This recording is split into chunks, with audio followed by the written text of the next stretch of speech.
Well, hello, welcome, greetings, and if you've been with us since the very first episode, commiserations, I suppose, and welcome to welcome to Into the Darkness, where we take a dive into the horror genre, be that film, games, music, books, whatever we fancy, really.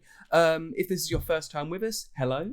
Greetings, and joining me as always, and I wouldn't have it any other way, is my co-host and friend till the end, Sarah Lynham. Hello, Sarah. How are you?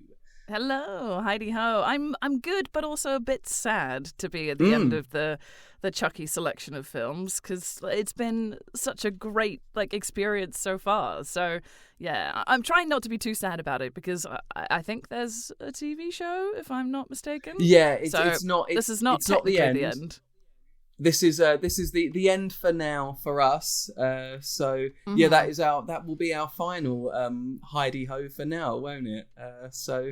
Yes. If you haven't watched the other episodes yet, there are how many episodes do we have now? So we have 6 other Child's Play episodes, a Nightmare on Elm Street episode, an episode on The Witch by Robert Eggers, and 2 bonus episodes which are quite recent and are looking at 2 of the films in the Friday the 13th franchise. But before we get started, got to ask you all to do that thing, which is like and subscribe and click the little thumbs up button or whatever it makes you do wherever you're watching, listening, or indulging. Yeah, in click us. all the things. Do the All the comments, things. Engage and talk to us. That's what we want. We love that. Absolutely. Because otherwise we're just talking to ourselves. Yes, yeah, and we'd love to talk to all of you as well. And as we will reveal at the end of this episode, it's worth dropping us a comment because it could directly influence the direction of the show. Mm-hmm. So, we normally do a little bit of an update on some other things before we get started into the episode proper. But today, I actually wanted to ask you, Sarah, have you watched any of Something Very Bad Is Going to Happen yet on Netflix? No. Tell me about it. Okay, so this is the new show that is produced by the Duffer Brothers, who are, of course, the creators of a little-known show you might have heard of called Stranger Things. I don't know if that's... Oh, yeah. I have a vague awareness I think of that. it just finished or something, but there was probably. a sort of very low-key event. Duffer Brothers have executive produced this, but it's written and created by Haley Z. Boston. And it is an 8-episode show on Netflix. And I've only watched the first episode, so I can't go into a full review of this yet. But myself and Paul, we watched the first episode yesterday, and were absolutely blown away by it. Just full of dread, really dark, really moody. Just constant ominous stuff happening. It looks beautiful. It's really well directed. Just a recommendation at the very least for the first episode for everyone, and I'll get on with those episodes and let you know where we end up. But if you've seen it, let us know what you think. Please, no spoilers. We'll be handling those for the next 2 hours, so no spoilers for Something Very Bad Is Going to Happen. But yeah, that's available on Netflix now. And judging from the first episode, is well worth your time. So, here we are at the beginning of the end, for now, of at least the canonic 7 films in the Child's Play and Chucky franchise. Here with, I believe, 2017's Cult of Chucky. Directed and written and directed again by Don Mancini, which is he's always been there throughout the franchise, writing them, but has taken full control really since the 5th film, Seed of Chucky. So this one, I think I mentioned this to you actually, Sarah. I don't really recall having rewatched it, unlike some of the others, since I saw it at Fright Fest, which would have been not 8 or 9 years ago now, and so this really did feel like a proper refresh for me because I didn't remember very much of it. What were your What were your thoughts sort of going in? So I know with Curse of Chucky, you had some sort of mixed feelings about it. So what were your thoughts going into Cult of Chucky? I thought, and I can't remember if I said this in our episode, the last one that we did, but I felt like as we talked more about Curse, I started to, like, it grew on me a little bit more. And I think there's always something about, like, when you first watch something and the environment you're in and maybe, like, how you're feeling at the time, it can kind of skew things. It's kind of like when you go to the cinema and there are, like, people talking really loudly around you and it kind of ruins the experience. Like, I think sometimes if you're going into something and maybe you're not feeling well or something like that, it can skew things. But talking about it, I think it changed the way I felt about it, which was really nice. So it meant that, like, I was like, okay, I'm ready for what Cult of Chucky has to offer. It may not be, like, camp and silly like Bride is, but, like, I thought straight off the bat, I was like, okay, Cult of Chucky, what do I think this means? So before going in, I was like, oh, is there going to be a bunch of, like, worshippers of Chucky, like a big kind of, like, a fandom, and I was like, hello, I'm over here, I'll be part of the Cult of Chucky. So I was surprised at what direction it went in. We are the Cult of Chucky, we are. So I was surprised at, like, how that was spun in terms of, obviously, spoilers for later on, but, like, many different versions of Chucky, essentially, and him being able to bring about anything that has what does he say, two legs and a, I can't remember what he says. He says something like 2 legs and the ability to... 2 legs something. and a hand to stab with, isn't it?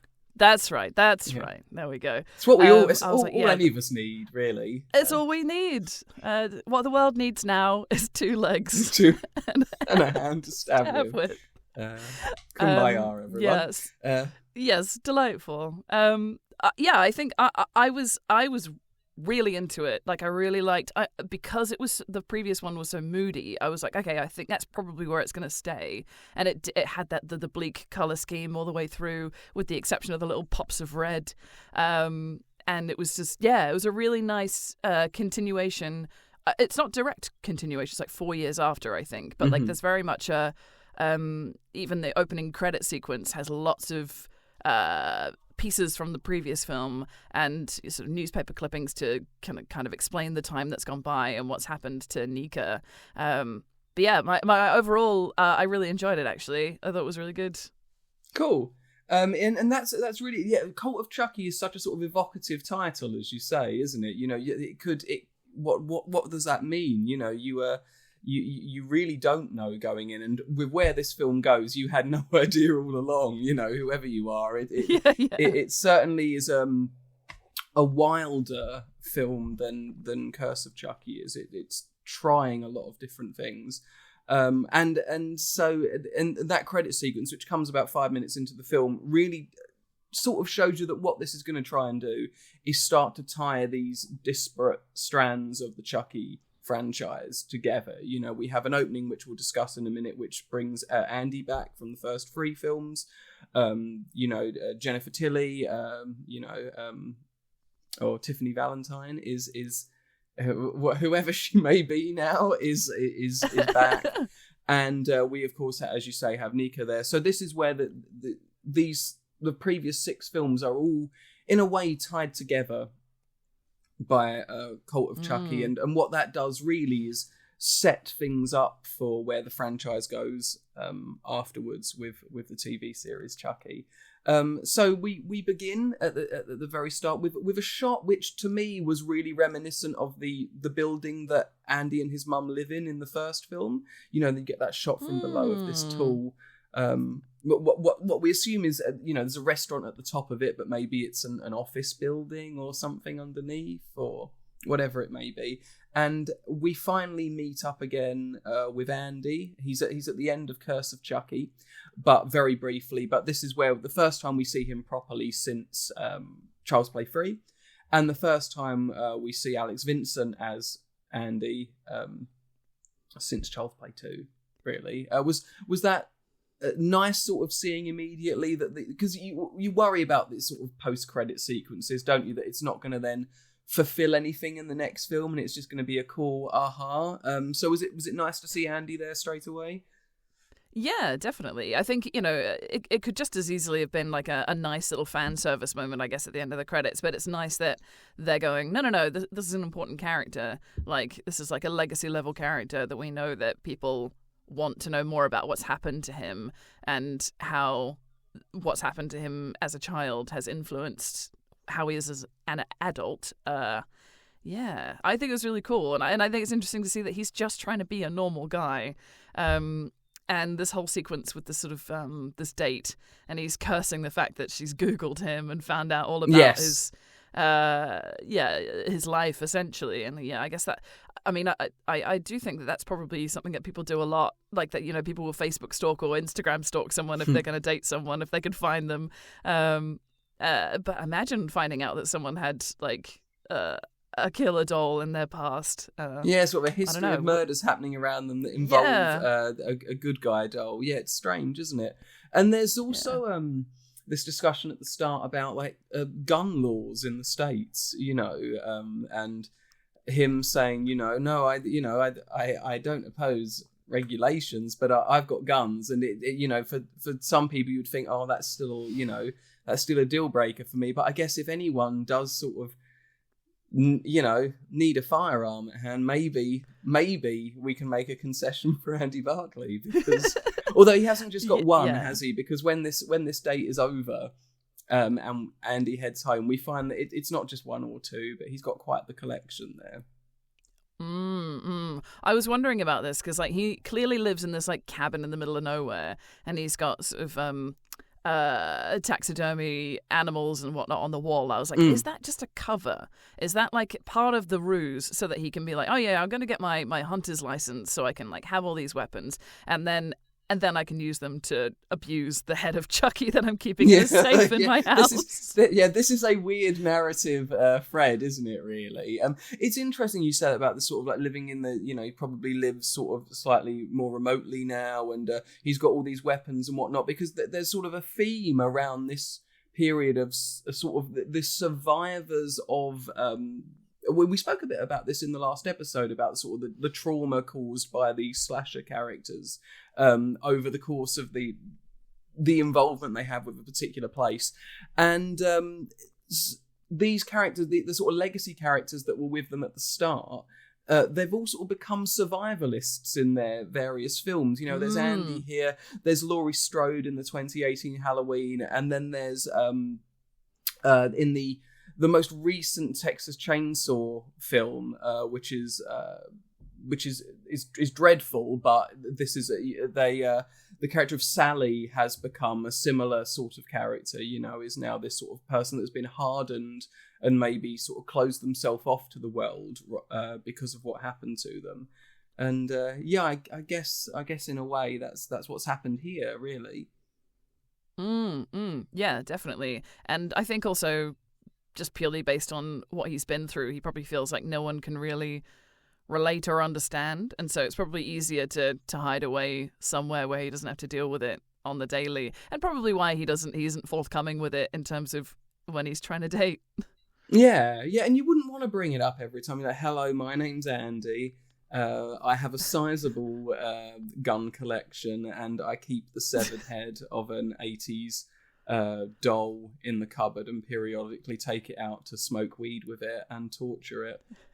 Are you interested in pursuing a long-term relationship? Are any of these a deal breaker? Because I've laid it all out for you here. Have I ticked all the boxes yet, or should I keep going?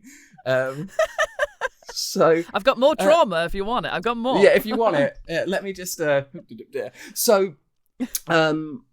He, as you say, so he's got the head of a Chucky doll, which he keeps in a safe behind the sweater or the jersey from the military school he went to, probably because he's got such good memories of being there.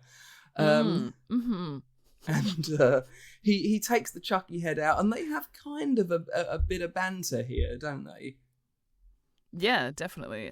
Chucky coughs straight off the bat, and I was like, "How are you coughing? You've got no lungs. You're just a head. And also, how are you going to have this smoke? Like you have no lungs. You're just a head. Yeah. That's fine. It's all about the vibes. It's an association thing, I'm sure. Like, but like, yeah, it's very much. Does he uses the phrase "my friend to the end"? I think as well. Andy uses that. Yeah. At Chucky, and I'm like, that's so nice, so poetic, so cool. And so kind of like he definitely, he's aware of the fact that there's no getting rid of this guy now. So he's like, well, if there's no getting rid of you, then I will keep a part of you that I have complete control over. Mm-hmm. Also, he thinks, yeah, and he'll keep you contained. He'll be like, he'll be here. I know that he can't hurt anyone else because he's here. And also, I guess, kind of take out some of his aggression and trauma on this sort of head. Well, that's in it, a weird, isn't it? It just occurred to me like in almost like in a conventional way that we think of voodoo, like maybe hoping that hurting this version of him will hurt like Charles a little more, and yeah, interesting. I like the idea that just kind of pinged a little bit just then. Yeah, you get into Charles through the doll, aren't you? And as you say, if you can't kill, contain, because every time they kill him, he comes back. So if you just keep him alive, you know where he is. But as we learn in this film, that's not enough to keep Chucky from doing what he does best. The head here looks really cool, doesn't it? I mean, it is really sort of he looks pretty monstrous and just completely destroyed, and obviously part of the head is now missing because of the gunshot from the end of Curse of Chucky. And this is a cool moment. This is a great pre-credits moment where here's Andy, here's Chucky, and we sort of assume that's where we're gonna hang around for a while before the credits start. But then, as we said, we get a credit sequence which sort of shows all these other strands, so we get a sense that maybe this isn't necessarily where we're starting off. And of course, then we head back to spend some time with Nika, who is having a conversation with her psychiatrist, Dr. Foley. Who says that after 4 years in a maximum, yes, more on him later, who's being kept in a maximum, she's been kept in a maximum security institute because she was declared legally insane for killing her family, which of course she didn't do, but was framed by Chucky in the last film, and is now going to be transferred to a medium security facility to continue her treatment. This is all a fairly sort of grim storyline, isn't it, really, what's happened to poor Nika? She certainly doesn't deserve it, and you sort of hope that maybe in the meantime something good had happened, but no, it's been awful for her. Yeah, definitely. I mean, we've spoken about other characters and the trauma that they've had to go on living with, and we're almost getting to actually see it with Nika, because I feel like we hear about Andy's mum being institutionalized as well, but we don't see anything about it. We just kind of hear about it, and we sort of see the sort of repercussions for Andy of that, but we don't see anything about his mum. So it's interesting to see this part of it in more detail. And actually, I think often when this happens to a character in a film, you don't see that. You just see them maybe, they've been released, or they've come back out, or they never get back out again, and you don't actually hear about them. Like, it's interesting to have this perspective on things and to really go hard on the kind of bleak side of this. I thought it was really interesting, and they've done an amazing job with this insanely bleak color palette as well, as sort of dark blues and a lot of white and grey, and just really dull and neutral, but in a moody, dark way. Yeah, I mean, so in terms of the way the film looks, I think you're absolutely right in terms of the sort of it almost looks quite clinical in its way, and I had, to be honest, rewatching this, kind of sort of mixed feelings about it overall. I felt that maybe the first hour of the film, I thought sort of suffered a little bit from some sort of character work that maybe didn't feel as fleshed out as it could have, and I also felt that tonally it wasn't really completely sure what it was doing, and so for me I found that the sort of look of it, I was sitting there thinking, I know this is really thematically appropriate for the film, but I wasn't particularly as much of a fan of the way that it looks as I was in Curse, which I felt sort of gave this sort of monochrome feeling to the situation that maybe I wasn't too sure of in this one. Although I will say that come the hour mark, when things go really wild in this film, I'm completely invested from that point. As I say, I hadn't seen this in a while, and I guess maybe in a similar way to, like, when you watch Curse, it didn't, completely hit for you. I felt a little bit like that with this one, to be honest, that for the first hour I was engaged, but bits of it didn't quite work for me, and I guess I'll bring up when certain things happen that I just sort of thought, oh, okay, that's fine. Yeah, so I think I can think of a couple of those that I would agree with. We'll see when we get there. Well, I just really remember sort of when because I saw both of these, preview screenings, and I just remember coming out of Curse really elated that they managed to do that film with a low budget and stuff, and it's so cool. And maybe with this one, I was sitting there thinking, I wish I was enjoying this as much as I enjoyed Curse, but nonetheless, we'll head there and we'll get there. So Nika now heads to what is now actually, I'm now going to sort of contradict myself by saying we get some really cool shots of a car driving through the snow and it looking really, really sort of lovely and moody and, crisp and whatnot as she's traveling to the facility. And when she gets there, she's shown to her room by Carlos, who is someone who works at the facility. And they have a sort of interaction that's quite nice, where, he tells her, he asks her about the fact that she's in a wheelchair and the fact that his husband has, does he say he has MS, is it? MS, yeah. Yeah. And they share a moment where you think they're going to bond. And then he says, but I keep this separation here. Don't expect us to be friends. So sort of mixed signals from Carlos at first. Yeah, I feel like and that holds throughout the rest of it. Like it feels like what you were saying about some of the characters feeling a little underbaked, I suppose. Mm-hmm, that's a good it's word. Nice to see.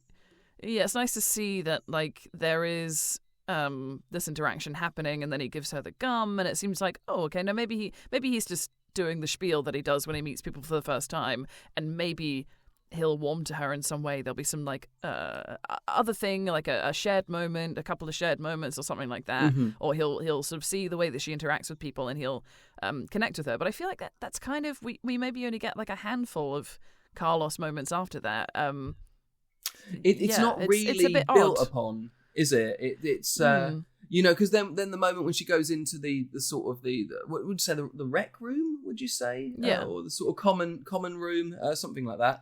And he sees her and he sort of gives her the cold shoulder, doesn't really respond to her immediately. And you that's normally, as you say, a sign that there's going to be some sort of development throughout the course of the film. They're setting up a story, but it doesn't really go anywhere particularly interesting, and I think maybe Carlos deserves a little bit more of that because they do, from the start, try and give him a little bit more background, that to make us invested in him. So we head into, as we say, the sort of the area where everyone can sort of mingle and sit and chill and whatnot in the facility, and we really meet most of the principal cast here. Now we meet a gentleman who introduces himself as Mark, I think, at first, who later on is Malcolm, but at this point is or Mark. Michael, I can't remember. One of the M names. One of the M names, yeah, one of those M names. And apologies to any Marks, Malcolms, or Martins out there. And they sort of hit it off. At first, there's an interaction with a lady called Angela who asks Nika, can you see me? Quite panicked, and when Nika says yes, Angela says that she died in the facility and has been there ever since as a sort of spectral figure. And Mark Malcolm introduces himself in a really unnecessary jump scare here. Yeah. It's effective, but it's also completely not needed at all. And they hit it off, and very quickly head off elsewhere to get to know each other a little bit better. Yeah. I think the only interaction they have after that is she gives him some gum in exchange for a cigarette that she never gets back, unless the cigarette is his penis, in which case great. I see. Is it? Will that be Chekhov's cigarette? No, you wonder where I was going to go there, didn't you? But no, keeping it Chekhov's cigarette. Which of course isn't that, because I don't think it ever comes back into play. No, it doesn't. Much like. Anyway, so they go and head off, and they have this.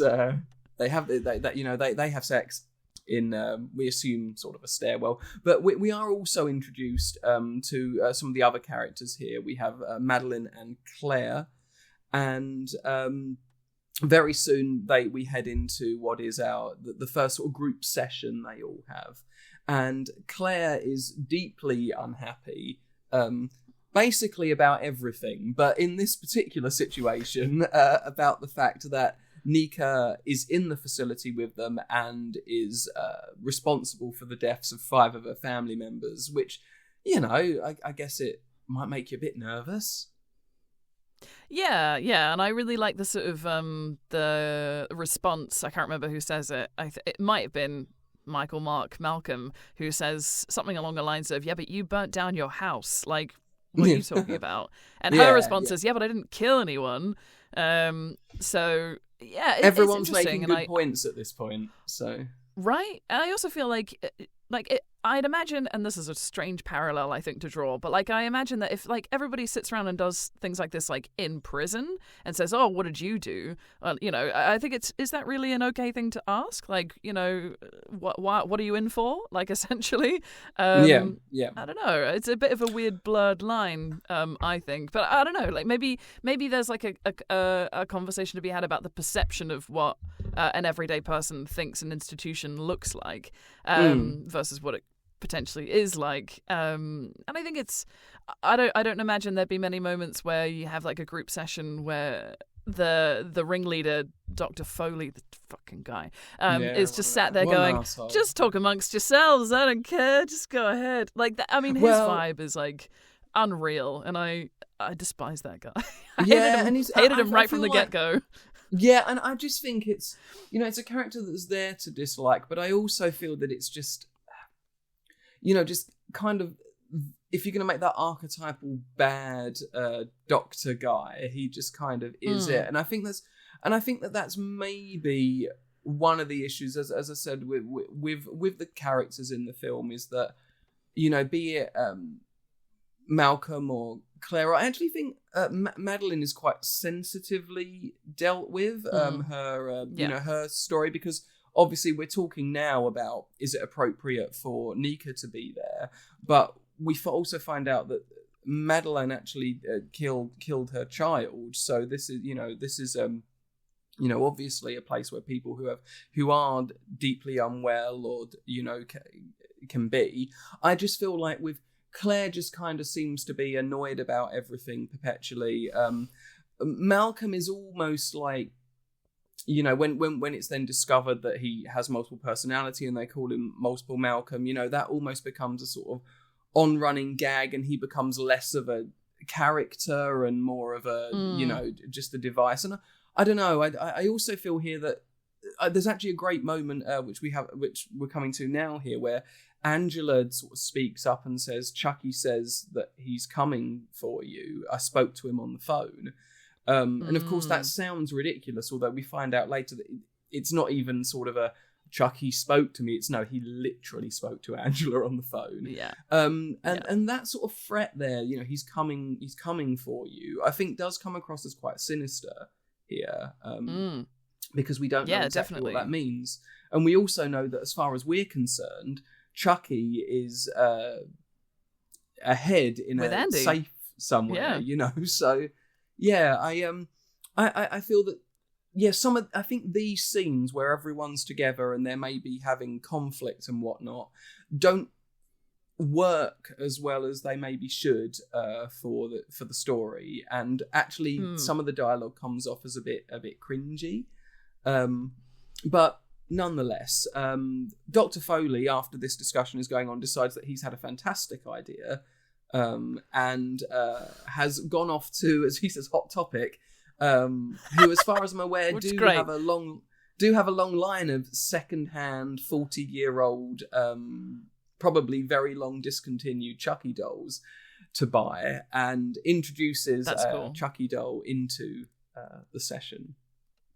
Why? Yeah, discuss. Which, why? Exactly. What an absolute, maybe he needs to be committed at this point, because Dr. Foley, what are you doing? Come on. I think you're right. We're under the impression that the entity that is Charles Lee Ray inside of the Chucky doll is in the safe. Great word, actually, is safely with Andy at this point in time. Very good. But so we're like, oh, this is fine. This doll can be here. Although I just think that, whoops, I'll just knock the microphone, shall I? If it's not the microphone, it's the ring light. I just think that, in this moment, why would you? I don't know. I don't know how viable facing your fear, your trauma, your source of your distress actually is. Certainly not in a group session like that. That doesn't seem like the right thing to do. I mean, and I'm no doctor, so what do I know? Maybe I should shut the fuck up, because maybe I don't know, and maybe this is actually what we should be doing. But I just think I've seen enough of these films now. I'm like, this is not going to end well. There's going to be something that goes wrong, and we also get this moment where Madeline attaches to the doll, and it becomes very she becomes very childlike. I feel like she almost becomes the soft-spoken one who hears Chucky whispering in their ear. We get this kind of coming back from the previous films, and it's really. I was thinking there's going to be a way that he'll put himself into this doll. I never thought it would be multiple Chuckies, but I was like, there's going to be a way that he will get in here somehow, and I couldn't figure out how that was going to happen. But that was basically what was in my mind at the time. I think that's where I probably would have was as well, which is that obviously he's not staying in a off with Andy because there's no movie here if that happens. But I thought maybe he would teleport between Chucky dolls at this point. But as you say, there's an interesting reaction because Madeline immediately, as you say, believes that Chucky is her baby. Malcolm is just terrified of, immediately frightened of it for no apparent reason. I think he's just suddenly frightened of it, and Nika's not bothered at all. But Nika gives a really bizarre response to when Angela says about Chucky called her, and she just laughs, and that again to me just then she says it's not fun. I don't know, that it just, this whole moment feels very sort of all over the shop for me. I'm not particular. I feel like it's just a way of getting a Chucky doll in there without any sort of, I don't know. I think actually a better way of getting a Chucky doll in there happens quite soon after this scene. So maybe it doesn't totally work for me this moment. No, I agree. I do think that I'm wondering if that laugh is that she does is almost meant to be an attempt at this constant flip-flopping between is this real, is this not. There's a lot of kind of a commentary from the characters to each other where they're saying, is this real, is this all in your head, and also I noticed a lot of Wizard of Oz references and Return to Oz. Tell me more. So Return to Oz specifically with the electroshock therapy and this whole kind of concept of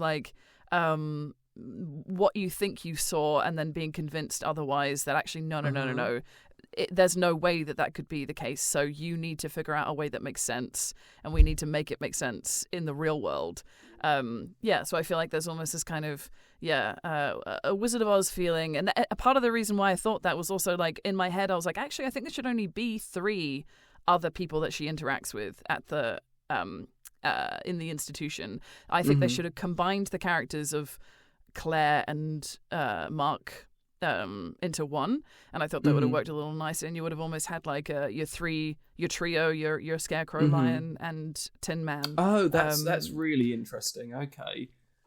Yeah, and I just thought that maybe that would be an interesting way of kind of, and you were there, and you were there, and you were there, and like almost being like a callback to what. Yeah, and I just feel like there's constantly blurring of lines between what's real and what's not, and then we find out that there's been a bit of foul play from Dr. Foley, but that's later on, obviously. Yeah, but and I guess Foley, I felt like there were Foley lots. Then is he the in your your parallel here, is he kind of like the wizard, because he appears to be benevolent, but he's not. He's behind the scenes.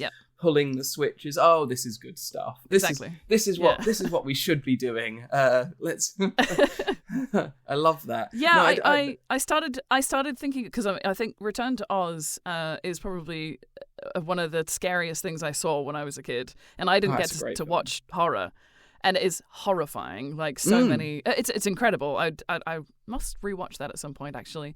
But the minute I saw them giving Nika electroshock therapy at the start, and us getting a reminder that she is a paraplegic, because they go, oh no, she's a pincushion from the waist down, and he pokes her in the toe with a needle or something like that. It's just a reminder that she can't walk, which is important to remember for later, obviously.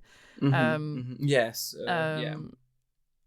But anyway, I'm getting ahead of myself. No. That's awesome. I know. I didn't think of the bit of. I think you're at. Yeah, I love that idea. I love that. I also think that, I mean, and this might be just because I'm thinking of Wicked as well. So she gets a pair of red shoes. She's in a wheelchair. She's Nessa Rose. She gets up to walk. Right? Tell me I'm wrong. She does. This is my conspiracy theory, is that the Wizard of Oz, the universe of Oz. I think that's too many.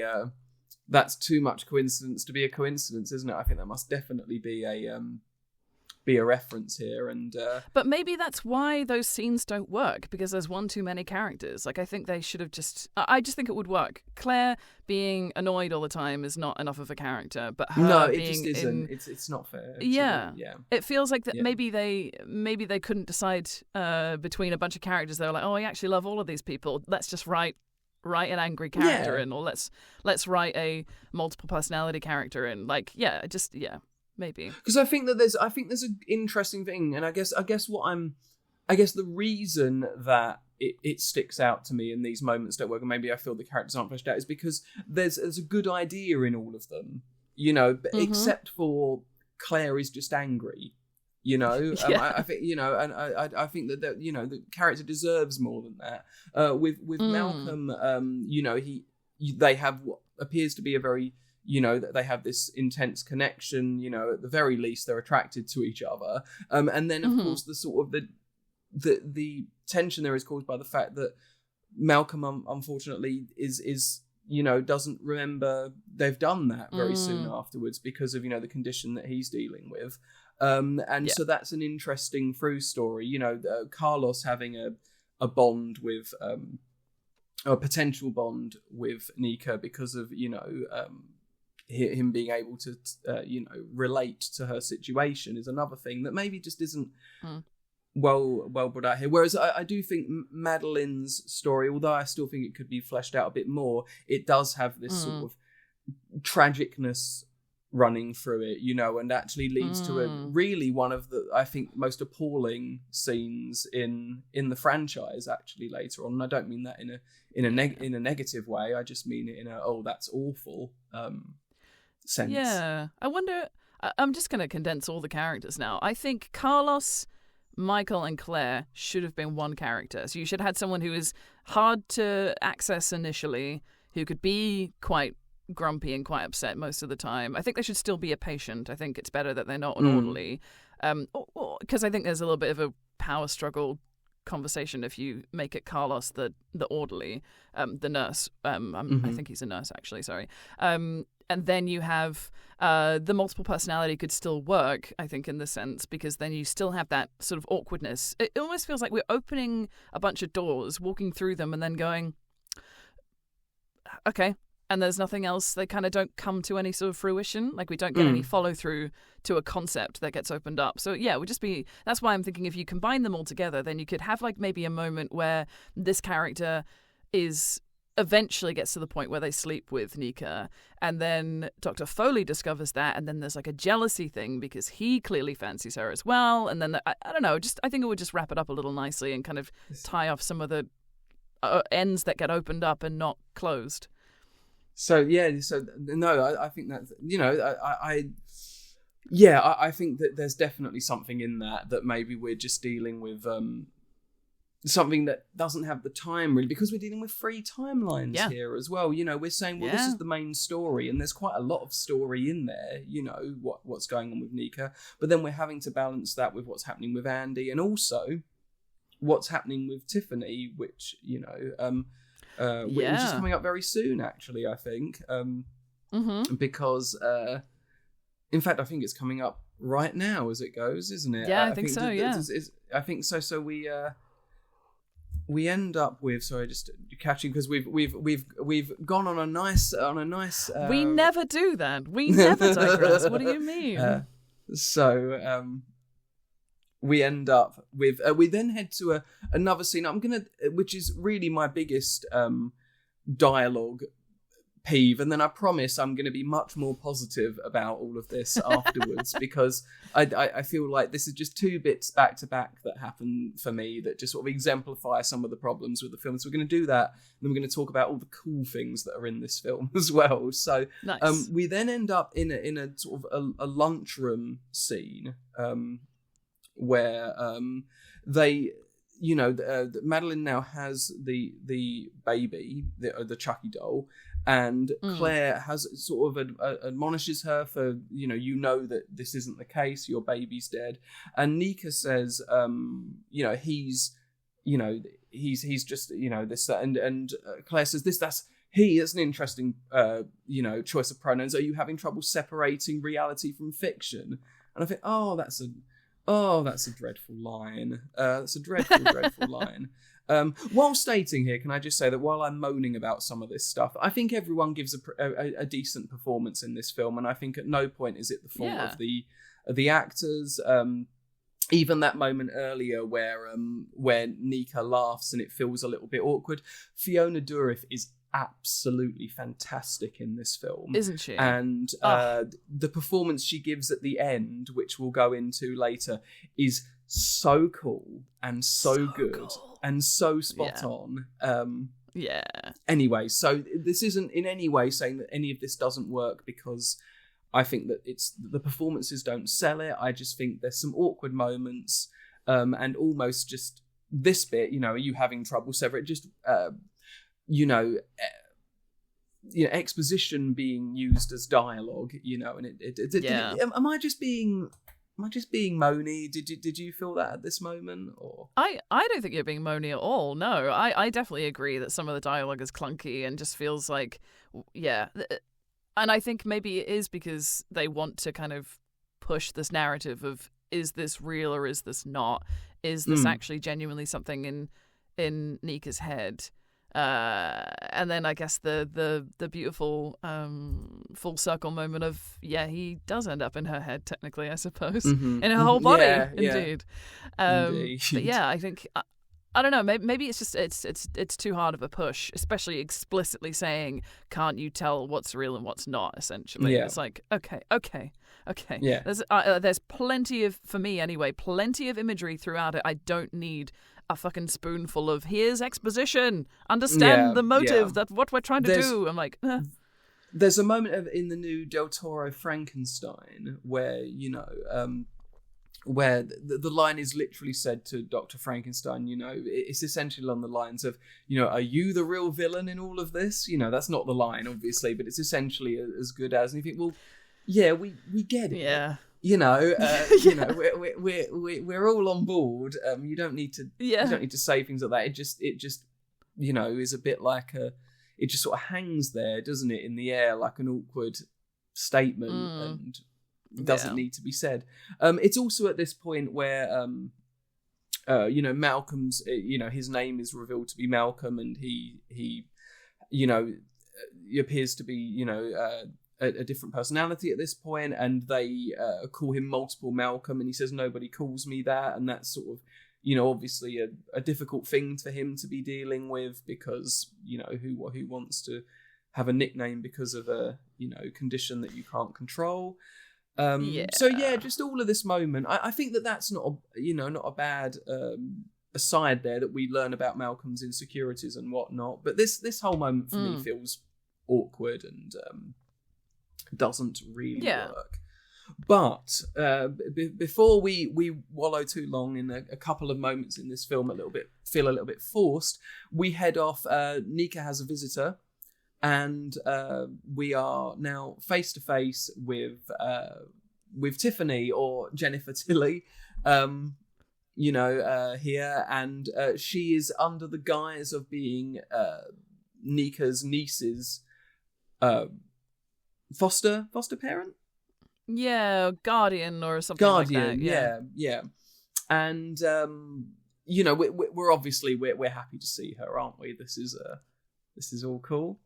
Always happy to see her, and she is this like burst of color as well, in this beautiful red suit, and I'm like, oh yes, there she is, and she's got her red nails and her red lipstick, and she looks, and her hair is all done up fabulously as well. In this classic kind of the only way I think that she would know how to be like at a funeral, like I don't think she would ever wear black. I just couldn't see it. I could see her being really well put together. I could see leopard print. I could see one bright color, and that's basically my perspective on this character. And I'm like, I'm into it. I'm so into it.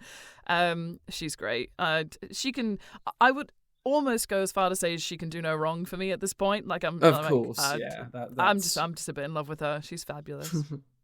And she gets a she gets recognized. You know, Nika says to her, you know, you look an awful lot like Jennifer Tilly. Like, oh, I get that a lot. You know, that they are really, you know, you sort of think that maybe Seed would have been its own little meta moment, and then when we return, she's Tiffany Valentine, you know, and that sort of joke is, but it's not at all. In this way, you know, we're living in a universe where Jennifer Tilly coexists with the Chucky, you know, Charles Lee Ray, his Chucky doll, which is fun, you know. Which is good. So fun, isn't it? I think there's even a line later on where she goes, Tiffany, Jennifer, I don't know, I can't keep track either, or I can't keep track anymore. Something, and I'm like, yep, perfect. Yeah, I love it. Knowing yourself like that, a film knowing itself like that is great, and the franchise being like, yes, everything is part of canon. It's all in here. Don't worry. We don't want to. I think even if I mean, I don't know. Obviously, you've said that there's lots of kind of certain films or certain elements of the films people don't like as much, and they, you know, they don't necessarily love all of the franchise. I love that they don't go, oh well, let's forget about that. Yeah, that didn't clean. happen. It's like no, it all happened, every single bit of it, even the bits that you don't like. I'm sorry, but it's all canon. Yeah, that's absolutely true. In a world where, you know, that we retcon every few sequels, the Chucky films stand there proudly and unabashedly, saying that for better, for mostly for better, and occasionally, you know, not even for worse, but to a you know, less better. It's all here. It all happened. And I think you're absolutely right. I love that about it. You know, we've got these creatives, these actors, these characters that run all the way through them. And hey, even if we've said this loads of times with these films, even if one of them is only good rather than absolutely great, they are, you know, they're still a fantastic collection of a story. The only other sort of franchise I really think has worked like that in terms of the same actors, creatives, storyline. It is the Phantasm films, which are 5 films that were made, only 5 of them made over from 1978 or 79 all the way to fifth film came out in the 2010s. And again, whether you love them, or I do love most of them, but whether you like the sort of comedy horror of some of them or the dark, nightmarish, low budgetness of the others, they are their own thing, and they work all the way through, and they never pretend that something didn't happen, and I love that. So Tiffany here tells Nika that her niece Alice has died quite abruptly, which again I think is another moment where Dr. Foley says, "Oh, you could have told me beforehand," and all right, fine. And she says, "I think she died of a broken heart," which is it feels. It's interesting you say about sort of the Wizard of Oz Return to Oz moment, because maybe this moment works best if it's kind of read in a sort of fairy tale sense, that she died of a broken heart is quite a sort of the beginning of a fairy tale story, isn't it? Yeah, maybe definitely. that ties in a bit with this idea you're having of someone that it escapes into a fantasy world that is hard to differentiate between what's real and what's imagined. Yeah, so, I'm now trying to think who Tiffany stroke Jennifer is in my Oz canon. I mean, if I don't even know if it totally makes sense, but if we already have our Wizard of Oz, then there's only really one role that she would excel at, which is the most glamorous, wonderful Wicked Witch ever, isn't it? Yeah. I think absolutely, but I also think that is that Chucky, maybe? Oh, somehow?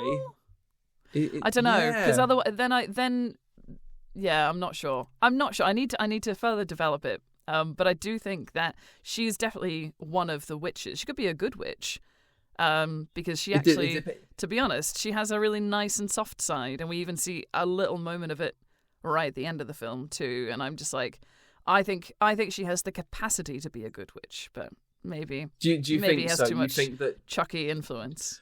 So do you think that Chucky is just inherently a bad guy, and Tiffany is circumstantially a bad gal, but yeah. But I think she has a lot of capacity for both, and the problem is she's too influenced by what's around her, and also because she just wants to be loved, she's in love right? with Chucky.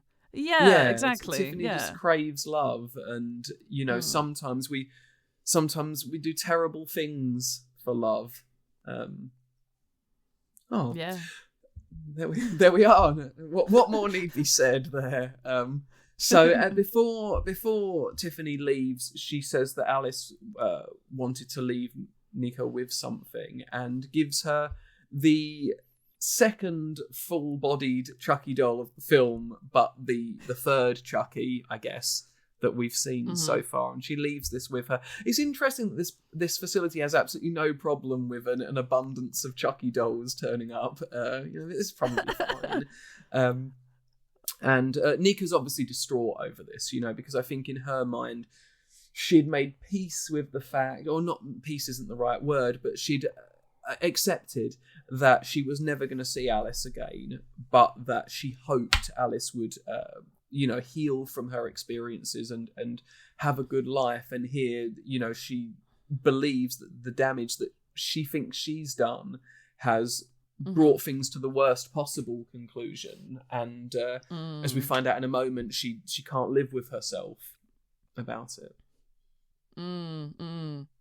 Yeah, it gets dark pretty quick, actually, in that sense. It does. Like, and maybe had such a bright, colourful moment with the sort of arrival of Tiffany, but then it does get it gets heavy again, and I think when I think about it, if she genuinely at this point, Nika, I mean, if she genuinely believes or has been convinced enough that yes, all of this was her doing, of course, like I think it makes sense that her character can't live with herself anymore.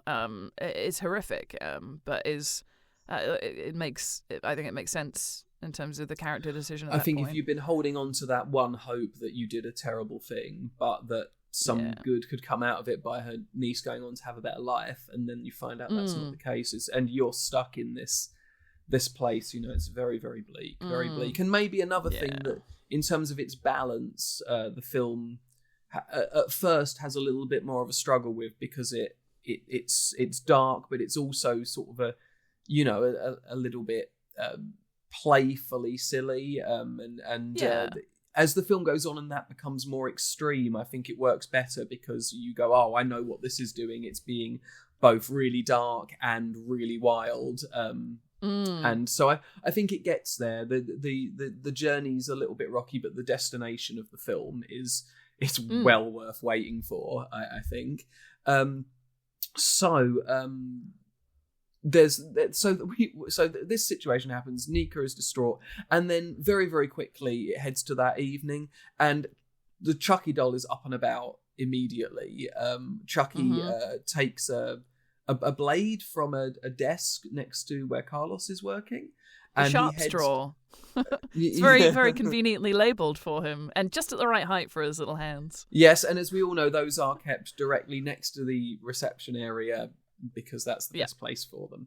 So absolutely unlocked, because in a facility like this, why would you need to lock the doors? So Chucky heads down the hallway, and I'd like to actually talk a little bit about the way Chucky looks in this film, because I think it's quite a departure from the one before it, and I personally sort of I think he looks maybe a bit more like the original Chucky doll in this one, but I'm not a huge fan of when he's talking, of the way his face works. I feel like it's somewhat less expressive than what we've had before, and it's almost like that. It almost looks a bit like he sort of mumbles the words out a little bit more than he did before. What did you think of the doll in this one? So I was interested in what you'd think. Well, it's interesting you bring that up, because in the thing that I didn't like so much about the previous one is I felt that the doll it didn't look so much like the original, whereas I really liked that about this one. I do know what you mean about the mouth movement though, and I agree, and I think the one exception to that is when we see just the head, the one that Andy has, that the level of detail and the movement on that, I think, looks incredible. And I guess, having agree. that level, having that level would probably be really difficult on the larger dolls and the dolls that are doing a lot more moving around in general. They need to kind of have a lot of moving parts. So with something smaller and more intricate, I guess it would be easier to give that detail to the head. But it would be, wouldn't it be fabulous if all of them had exactly that level of detail the whole way through? Yeah. So you get even the little expressions in the eyebrows and the whole movement of the face and the scrunching and everything. That would be incredible. But yeah, I agree. There's slightly less expression in the face of the dolls that walk around. Although they all still, they made sure that they get the little crease, the little angry eyebrows when they wake up as well. And I'm like, perfect. Yeah. Now, we know you're bad because you're doing what's evil eyebrows. Absolutely. And I also like that later on when we see there are more Chucky dolls, that they are sort of distinct in their own way. They're not just, they sort of becomes a bit like gremlins in that, we don't just have they don't all turn into the same gremlin. They all have their own distinct versions of themselves. And you get that here where they're all Chuckies and they're all aspects of him, but they've kind of got their own thing going on, and I like that when they're later on. But I just feel like with some of and maybe it's a budgetary thing and it's not fair to expect them to be able to necessarily replicate when they've had bigger budgets or indeed more time to work on the dolls. But just here it doesn't feel like he's as animated as he normally is. But yes, the decapitated Chucky, loads of movement, looks awesome, and later on they do have some fun with how they look, and I like all of that. So Chucky's and lots of walking opportunity for merchandising, lots of opportunity for different merch for Chucky. Definitely, we definitely need, because there's NECA, the company in that make really, really high quality action figures of horror characters, and they do their ultimate collections where they're very specific. So there is an ultimate, for those of you watching, an ultimate Friday the 13th Part 6 Jason, that in fact, as we're here, for anyone watching, there's a little Tiffany next to him, very, very kindly given to me by my friend Lisa, which is super, super cool, and she's sitting up there now. But to show you the detail on these things, just to plug NECA, because they're awesome for a minute, he looks like that underneath.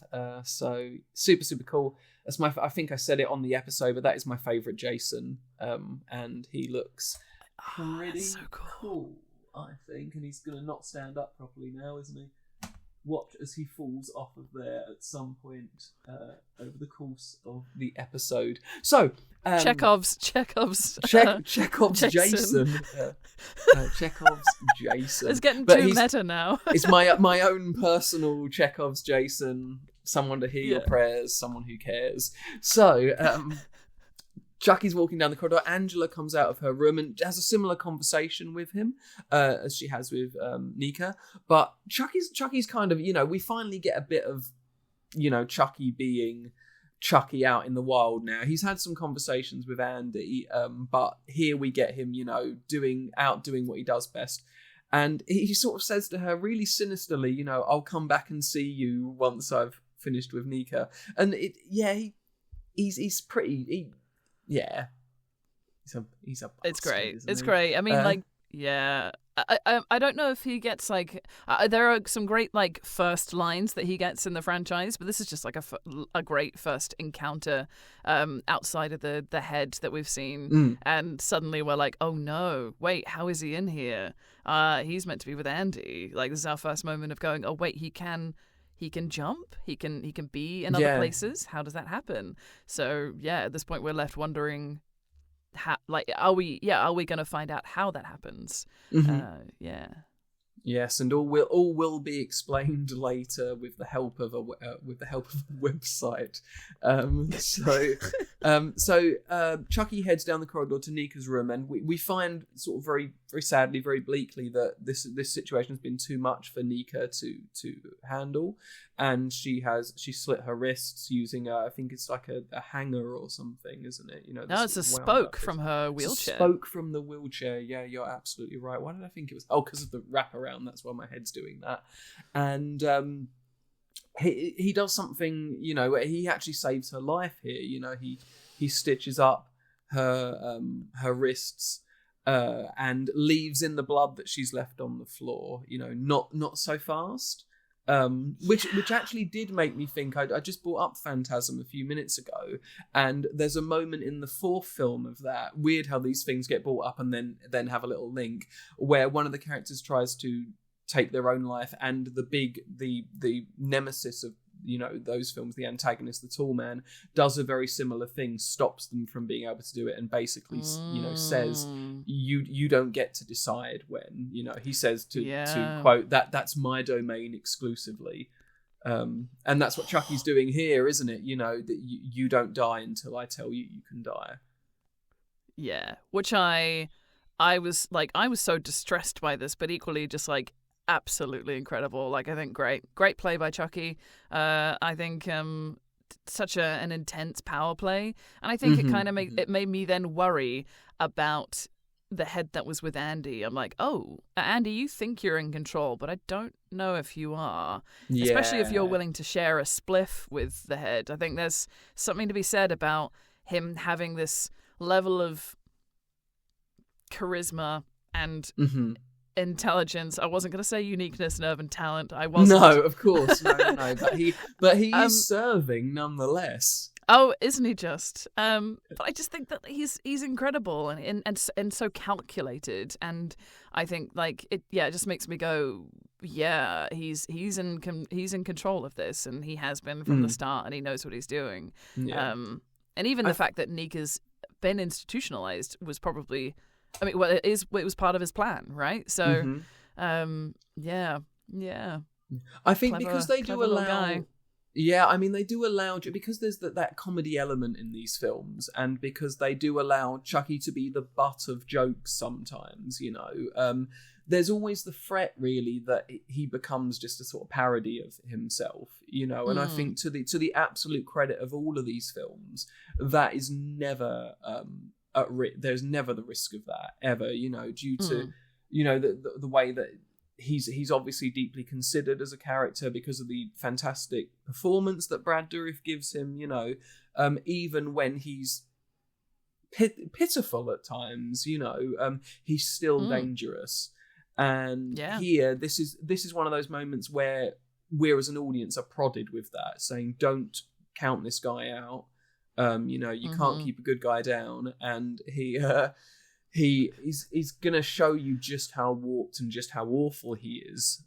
If you ever start to think that he's not a threat, and we discover that Nika then leaves the room after sort of hiding the blood on the floor from Carlos, who's entered her room. She leaves the room and discovers that Chucky has killed Angela and staged it to look like a suicide. And written in the blood this time, Chucky did it. So just sowing the seeds of you know, distrust and sort of chaos in the facility. This is a moment that actually really works. You know, it's really dark. It's really well done, and it's a good premise, isn't it? Yeah, definitely. I think this whole sequence, from the moment that we see Chucky walking down the corridor to the moment of realizing the staging of this of the suicide is brilliant. There's one thing I keep forgetting to mention this. There's a nurse Ashley, who's walking about, who has the tiniest little skirt on, and I was like, is that really appropriate for the workplace? I don't know. But as things kind of develop throughout the film, she gets very overwhelmed by everything. But this moment, like, she's hugging Carlos and she's crying, and I'm like, it's really nice to kind of see that, like, even the background characters, even if what we're doing sometimes is just kind of opening a concept of an idea of trying to develop something, that they are, like, that they have been thought about. They're not just the orderly who walks around, you know, they have a little bit more than just just like a base level existence. Like, there's a little bit more dynamic to I guess we keep getting teased. That's it, isn't it? Is that you keep getting teased with these, you know, and of course, you know, it's a very tight 90-minute film that does an awful lot. Where we can't expect everyone to get a look in, as it were. But I think when you're fed these nice little morsels of, you know, of depth and intrigue and whatnot, it's a shame that some of them, because the rest of the time I feel like she actually is sort of a character that is there to just sort of create a moment and then leave. We have the moment with the cigarette. Yeah. We have the moment where she speaks to Madeline later on. So as you say, it's when that's the sort of what we're dealing with, but then you're dealt these moments of proper humanity. You want a little bit more of it, don't you? I think. Yeah, definitely. I did start, because I was going down the Wizard of Oz rabbit hole. I did start going, maybe she's in this little nurse outfit, because actually that, you know, this isn't real. This is actually genuinely all in Nika, or like actually on a bigger scale, maybe all in Andy's head, and his like very shallow, unconvinced version of what the world is of an institution is little nurses walking around in their little outfits, and not so three-dimensional characters who aren't, you know, we don't fully engage with. Like, I don't know. I think I was just starting to make up reasons why it could be part of the idea that I'd come up with for the Wizard of Oz. Well, it's interesting you say that, because the very next scene is Andy is watching a video, and I have no idea how he acquired this, of him with Dr. Foley. Oh yeah, the CCTV from inside Dr. Foley's office. From inside the facility, of him attacking the Chucky doll head, going, it's alive, it's alive. And then when he turns back and continues to converse with Chucky, who's now sort of ridiculing him, Chucky says to Andy the line, you know what, Andy, what if it's really you that's crazy? And I thought at that moment, wouldn't it be, I'm not sure if I'd be happy about it, but wouldn't it be a huge swing if at the end of this film, Andy is in that facility and all of this has been, since the first movie, 2, 3, 4, 5, 6, 7 have all been him processing this thing that happened to him as a child. What if you're the and what if that moment is the Chucky head saying to him, you do realise that none of this is real, don't you? And then I guess that would sort of work in the way that this film is dealing with archetypes and heightened versions of characters, and maybe like as we're talking about it and you're sort of bringing up these sort of parallels and whatnot, maybe if you read the film as a Wizard of Oz type story, someone being put into a place that's both fantastical and ordinary at the same time, and they're dealing with being in both of them at the same time. Maybe that's the way you can read this in I guess a more, at least for the first build up, a more satisfying way. Yeah, definitely. I would have been pretty annoyed if they'd gone, it was all in your head. I genuinely would have. I'd have been like, don't you dare. Yeah, I've loved this franchise up until this point. Yeah. And can I just clarify, I would be deeply, deeply irritated. I would be impressed by the audaciousness of such a thing. But it's not always a buzzkill to find out it was all in someone's head, but I always look at it as I always bring it back to Macbeth, because obviously when I'm watching Child's Play, it's the first play on my mind, and of course. But I always think about things like the witches in Macbeth, and I think you definitely can tell a really interesting version of that story where the witches are figments of Macbeth's imagination. You can do that, and I can enjoy it. Yeah. But it isn't what I want. What I want is witches, right? That's all all I want really is witches. And so I think, I love, obviously films, particularly, it's been a big thing since I think this brilliant horror sort of, I don't want to call it a resurgence or renaissance because horror's always been awesome, but, horror is really popular at the moment. And, people use sort of, I think, backhanded statements like sort of grief horror and stuff like that, where what they mean is it's heavily using metaphor as a way to talk about pain and trauma and stuff like that. So I think that I love those films and there's a good place for it, but when we're talking about Chucky, we want Chucky to be real, don't we? Yes, please. Yeah, so yes, no, I completely understand. I would be angry too, but I'm also someone that thrives in the chaos of situations, and that would be pretty outrageous to do. It would. So, but they didn't, and we're very happy about that.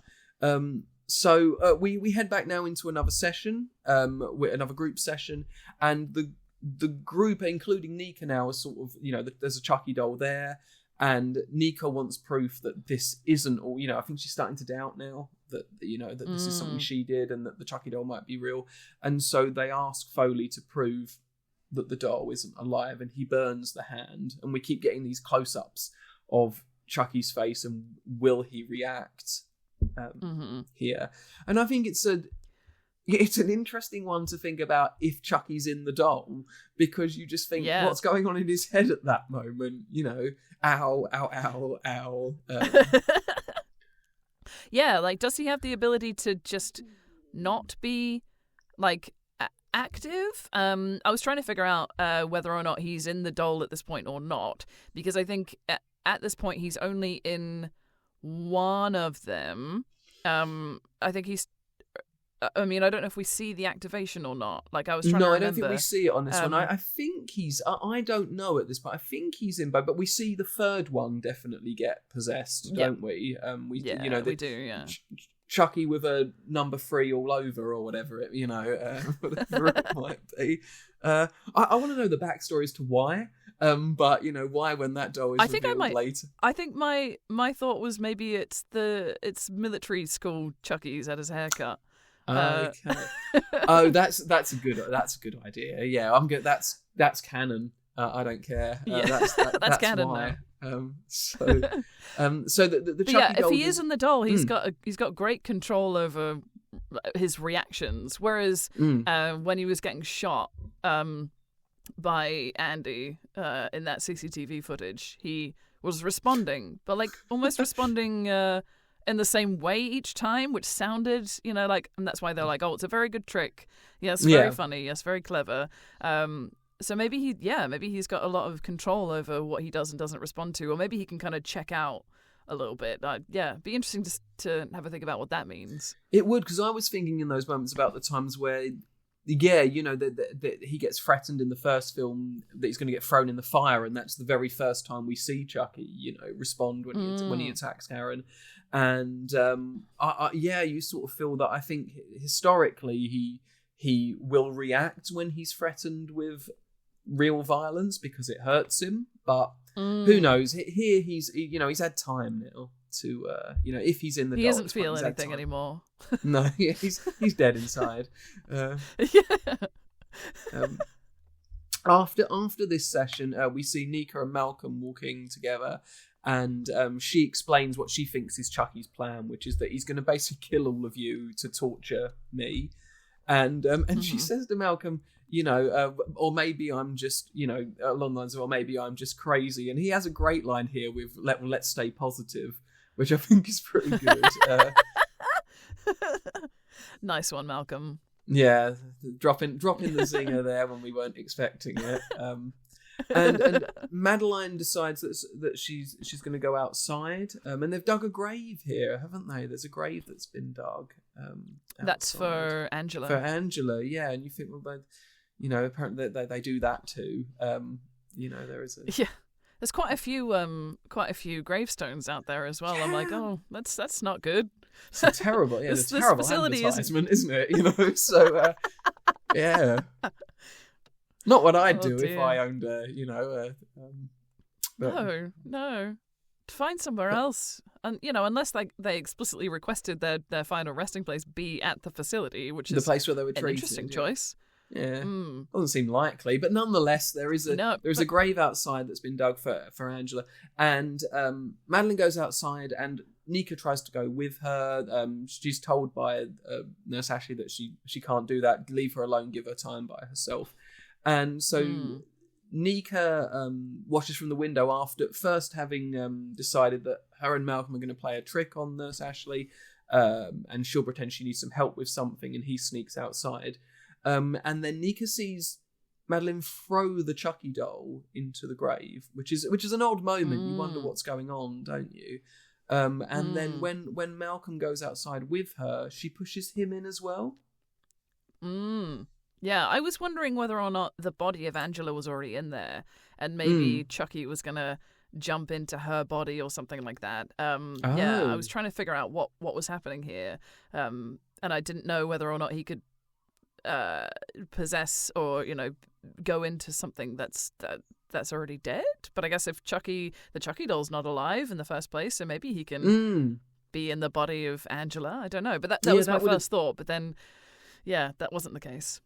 No, I mean, but it would be interesting, wouldn't it, to see that there's sort of a sort of zombie situation with Chucky, and we see a sort of revenant of a character with him inside. But no, that isn't what happens. Malcolm is pushed in, and then when he comes back out again, we assume he's going to be killed by the Chucky doll, but he isn't.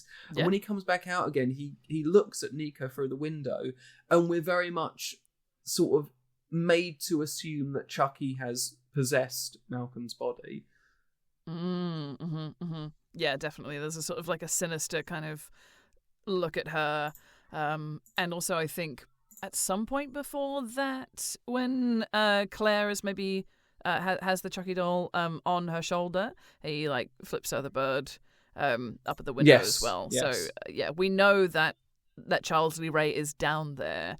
But I don't think we know at this point if it's a body swap, if it's a swapping thing, or if it's a awakening several versions. I think actually that's probably what they're trying to do, is kind of move like the idea away from him having multiple versions and stick with this idea that he's jumping around. Because I think that's even said in that bit where the two dolls are in the room where there's the group of them. I think Nika says, "Oh, maybe he's jumping between them." Like she's sort of trying to give us this misdirect, and we're all going, "Oh yeah, maybe that's what it is." Yeah. So yeah, absolutely. I think it's just as I say, go. He's now in Malcolm. I think is what we're meant to be thinking at this point. Yeah, I think that's definitely what we're assuming, and I also think you just don't assume that we're in a universe where someone can split they can possess things, but they can't split themselves into various versions of themselves. So after this scene, we then have Claire, who is wandering with the Chucky doll, the other Chucky doll, I think it is at this point, and she is bitten by it, quite abruptly bitten by it. And when Dr. Foley sees this, he assumes she's done this to herself, and she is then taken and sedated in a room. And so we move very quickly on now to Chucky claiming another victim, where he uses compressed air in a can while Claire is sedated. And this is another murder in the film that really is quite cruel. I think it's a film of quite cruel murders at this point, where the canister is used to smash the glass window above her, and the glass rains down on her in much the same way in Bride of Chucky that we have the murder in the waterbed. So it feels like a callback, but that's a much more sort of fun murder in Bride of Chucky. This is far sort of bleaker, and Claire is crying when it happens, so it seems nasty. And in a lot of ways. She's been given some sort of like injection which has completely immobilized her as well. So she's literally there with like full consciousness, and probably feeling and seeing everything happen while it's happening, which is horrific when you think about it. Like thing. That is,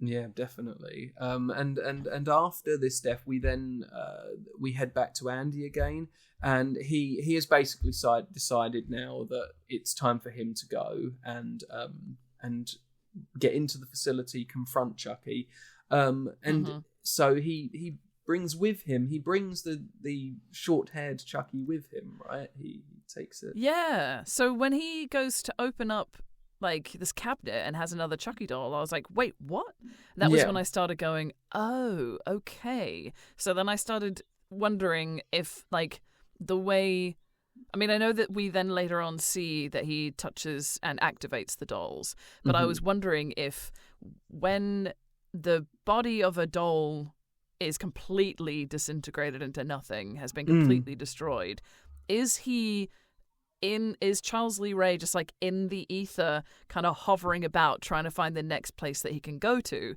So that's why I was thinking, oh, so that's why we have another one here. Or did Andy buy another one and has just been kind of cutting its hair? Yeah, I don't know. I think I assume the same as you, that when I imagine there's a Chucky doll that's destroyed, I imagine that, Charles Lee Ray Chucky, he's held in some in-between space, as you say, the ether, and he sort of hovers there waiting for an opportunity. Because there are different ways he's brought back, aren't there? Sometimes it's because there's a direct connection to the Chucky doll, i.e. part of its original body is moved on to another one. Its blood will transfer him, and also I think just reanimation using the spell will bring him back as well. So there's multiple options if you find yourself without a Chucky and need to make one quickly.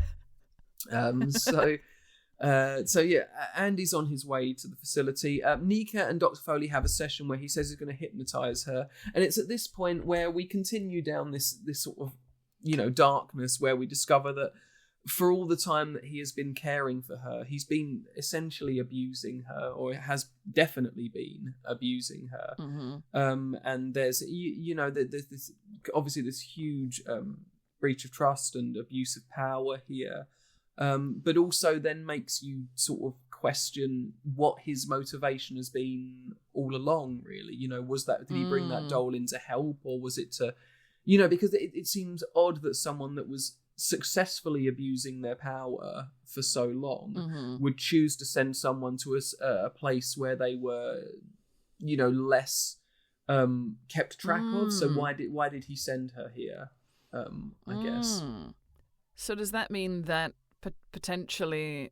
I mean, I sort of don't know what the sort of protocol is, but maybe there might have been other people who were establishing the level of that Nika was at, and maybe they said, oh, well, she'll be okay to go to medium security, and maybe Dr. Foley was not okay with that, so he brought in the doll to kind of trigger or like make it worse potentially. I think he even threatens to like, oh, you might have to go back to Lockmore, and yeah, she eventually we see that he does have a sort of really sinister, really dark motive to sort of keeping her around. I don't know if it is. I mean, yeah, I think you could take it as he's trying to keep her there, and actually, if he's, I think he says something like, "Oh, why do I always fall for the crazy ones?" No, I can't remember. Yeah, something like that. Yeah, something, and it's just like it's horrible, and then it's quite interesting to see Chucky trying to incite justice, and he sort of says, "Oh, I don't know whether to be I can't remember what he says, like to kill him or take notes." Which is again another thing, because I think there's always an element, isn't there? There's always a threat, I think, when you're dealing with horror as a genre, but also really any film that's dealing with sort of the people that do terrible things, is that that when you cross over into certain levels of abuse and particularly sexual violence and things like that another line is being crossed, and I think this franchise has done a job of occasionally hinting at it, but never going to a place where it feels. Although I guess in Curse of Chucky, I think there's a very strong indication during the flashback that Chucky is going to, hurt Nika's sister, in that way, which does add this level of, again, it's another way of never letting Chucky be too humanized or be too silly or pathetic, because he does threaten to cross this other line sometimes. And I guess with the films, with this Dr. Foley character, it's another way of just asserting that they're still dark, and that dark things happen within the films. And so while this moment is happening, Dr. Foley is knocked out by Chucky, and Chucky hands Nika a piece of glass and tells her to do it to kill him, and then it cuts away. We're left not knowing, aren't we? What did you think? Yeah. Did you think it was going to happen, or were you fairly sort of I just hoped she would at that point. I was like, yeah, okay, she deserves it. And I think also it's interesting having like two villainous characters. So you have Chucky, but you also have Dr. Foley. And I was like, I think because Chucky is outrageous and wild and unhinged, and not, in my mind, not really grounded in reality. I'm happy for him to go around and do whatever he wishes and have a great time. Whereas with Dr. Foley, I might take him out right now. He's a human guy who's in front of us right now, who's like sexually abusing this woman, and I'm like, yeah, that's good. Send him off.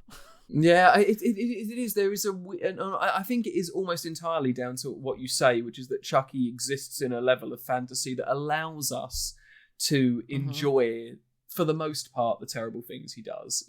Because that's what these, the films are for. They're for you to, you are there to a certain to enjoy the murders and the violence and the chaos and the carnage and the swearing and the. And Chucky, but as you say, when it's a character that is deeply rooted in a real position where, you know, abuses of power do take place, it hits totally differently, doesn't it? And you just can't see. Yeah. There's no world in which Dr. Foley becomes an iconic slasher villain, is there? He's just a piece of shit. No. Whereas Chucky is both an awesome slasher icon and a piece of shit, you know. So yeah. The eternal paradox of what you can get away with if you put a mask on or get your soul transported into an 80s kids toy. I don't absolutely know. That's all you got to do. And then during this moment as well, like when Nika, so after this moment, we sort of go into Nika's sort of hallucinatory dream state, and we see the return of Alice briefly. Who's wearing ruby slippers. Who's wearing ruby slippers. You know, all the facts were there, and I've just completely avoided a clear reference that you've picked up on and gone, Steve, this is what's happening. Get on board. You know, she sees here also the hallucination of a massive Chucky doll, you know, which is really weird. It doesn't look very good, but it's really weird to see. I don't know what it means, but I do know that it's a cool image that creates a real moment of sort of freak out horror, really, before she wakes up again. It's very strange. Yeah, I'm just trying to remember. Does this happen because she gets given something, or is this like what happens to her when she's in? Sorry, beg your pardon. That's right. No, that's right. She does get the injection, doesn't she? She gets an injection. In my head, I was like, So I was wondering if that's part of what happens when you tap into the back of her brain, which has been muddied with these ideas of you are Chucky, because he appears like as her shadow sort of thing. So yes, it kind of comes out of her. But it's all quite surreal, isn't it? And then there's like her lying on the bed and the snow falling on her because the glass has gone from the ceiling because that's where Claire was. But yes, I don't know if she's even seen that room yet. I don't know. I'm just struggling with the timeline of it in my head. That's all right. I mean, I think that, that maybe the size of Chucky, and as you say, him sort of almost being part of her at this point, also shows it. He's really large because it's the scale of him in her mind. You know, the threat that he holds is not diminutive, like I guess like he is.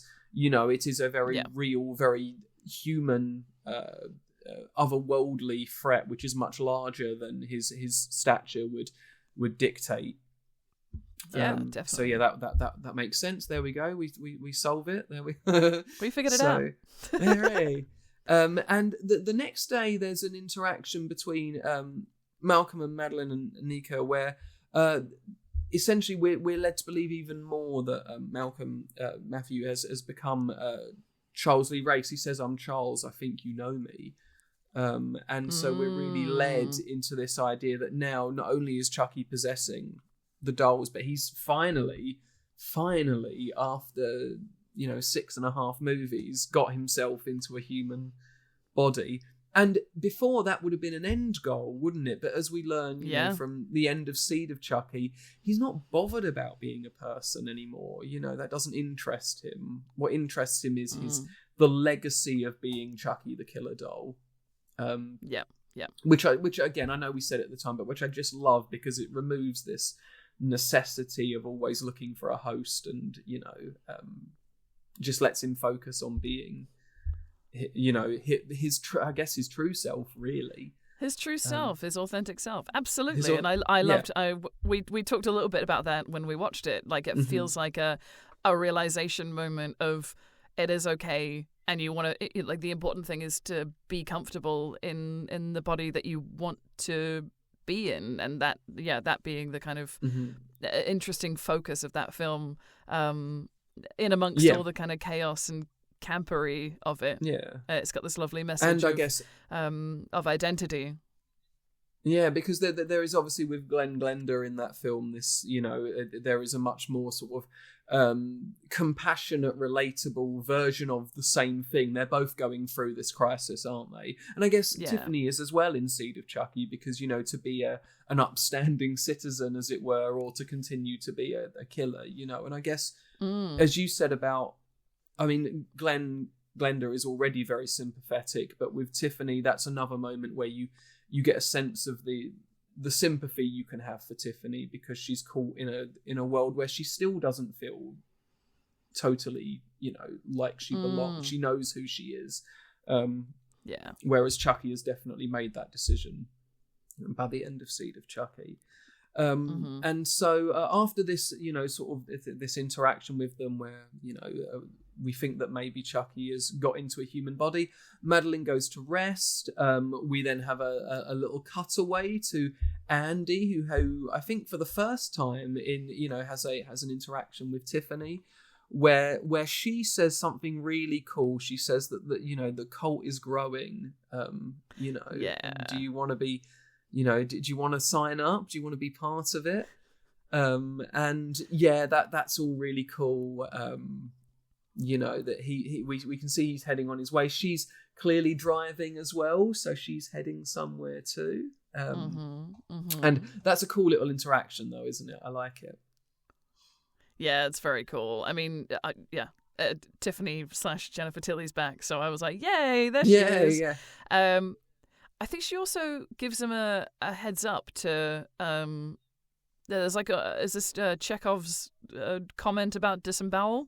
Oh, and then it happens later on. Yes, it does. Yeah. She says, "I've got one word for you, disembowelment." Which at the time I thought, that could actually, when you've just had this really evocative phrase, the cult about the cult, and I guess really when you know what's going on in this film, it could be Cult of Chucky's, couldn't it? I like this idea that something's growing, and I think it's also these are films that are. Self-referential, they're very aware of themselves and they're aware of their fan base, and so in a way the Cult of Chucky is all of us, isn't it? It's these multiple Chuckies. It's at the end, everyone that's become possessed, without spoiling it before we get there. It's Tiffany. It's all of us that come into his remit, and maybe there's a little comment there as well about everyone's fascination with true crime and the sort of in real life we have this obsession with people that do terrible things, and there are documentaries about there's a lot of comments made about is there too much emphasis on the perpetrators, and the victims are kind of forgotten in the mass media appeal to sort of be intrigued by people that do terrible things. And maybe there is a cult of celebrity around serial killers, and here we have in the same way a cult of Chucky. Yeah, definitely. That I hadn't even thought about that. But yeah, I definitely agree with that. I think there's a lot that happens all the time that is a reflection of the. I mean, there are multiple podcasts, there are multiple TV documentaries that the focus is less about the people who have suffered as a result versus the people doing the bad thing. And I mean, even I think it's even like I felt like it was quite a revelation for us to be talking about the trauma that people suffer through in the wake of Chucky, whereas like actually that shouldn't be so that shouldn't be such a this is my hot take. It actually why are we not talking about what it means to have encountered something like that? I would find that interesting to hear more about the victim's side of things. Yeah, no, it's definitely, I think there must be something going on there where they're looking at that term and applying it here in the world of the Chucky story.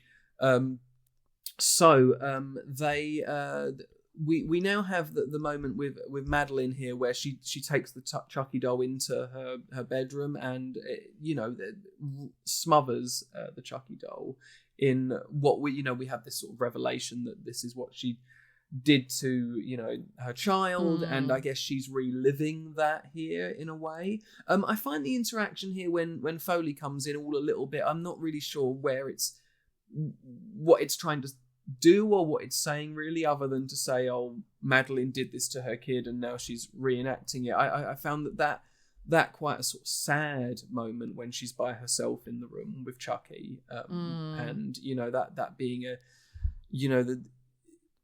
you start to wonder about what's happened in Madeline's life that has caused this situation to happen. I think Madeline, even when it's revealed that she did this, I think it's actually well sort of paced, that I think she's still a very tragic figure in the story. Madeline is a figure that you have a lot of sympathy for in the film, and I think this moment, I don't think it makes her a monster. I think you're much more likely to go, what happened to you that caused this terrible thing to happen? Not, aren't you now you're just a terrible character and I don't like you. I think that's well done, because you get this sort of pointed statement from Nurse Ashley at the end of this scene where she says, it's along the lines of, I've got 2 kids and I would never do something. It's something along those lines, isn't it? Something like that, yeah. And it just seems like a really insensitive thing for someone that works around people that are clearly, are not now or were not at the time responsible for what they did. I think all of this bit hits quite, in all the fantasy of this bit hits quite hard. And I think that moment of her doing the act and the bit with Ashley at the end feels really sort of interesting and powerful. And the bit where Foley comes in and they talk about the context of what happening, I found a little bit jumbled. Did you feel that way? Or? Yeah. I mean, I just think that Dr. Foley needs to get in the sea. He's useless.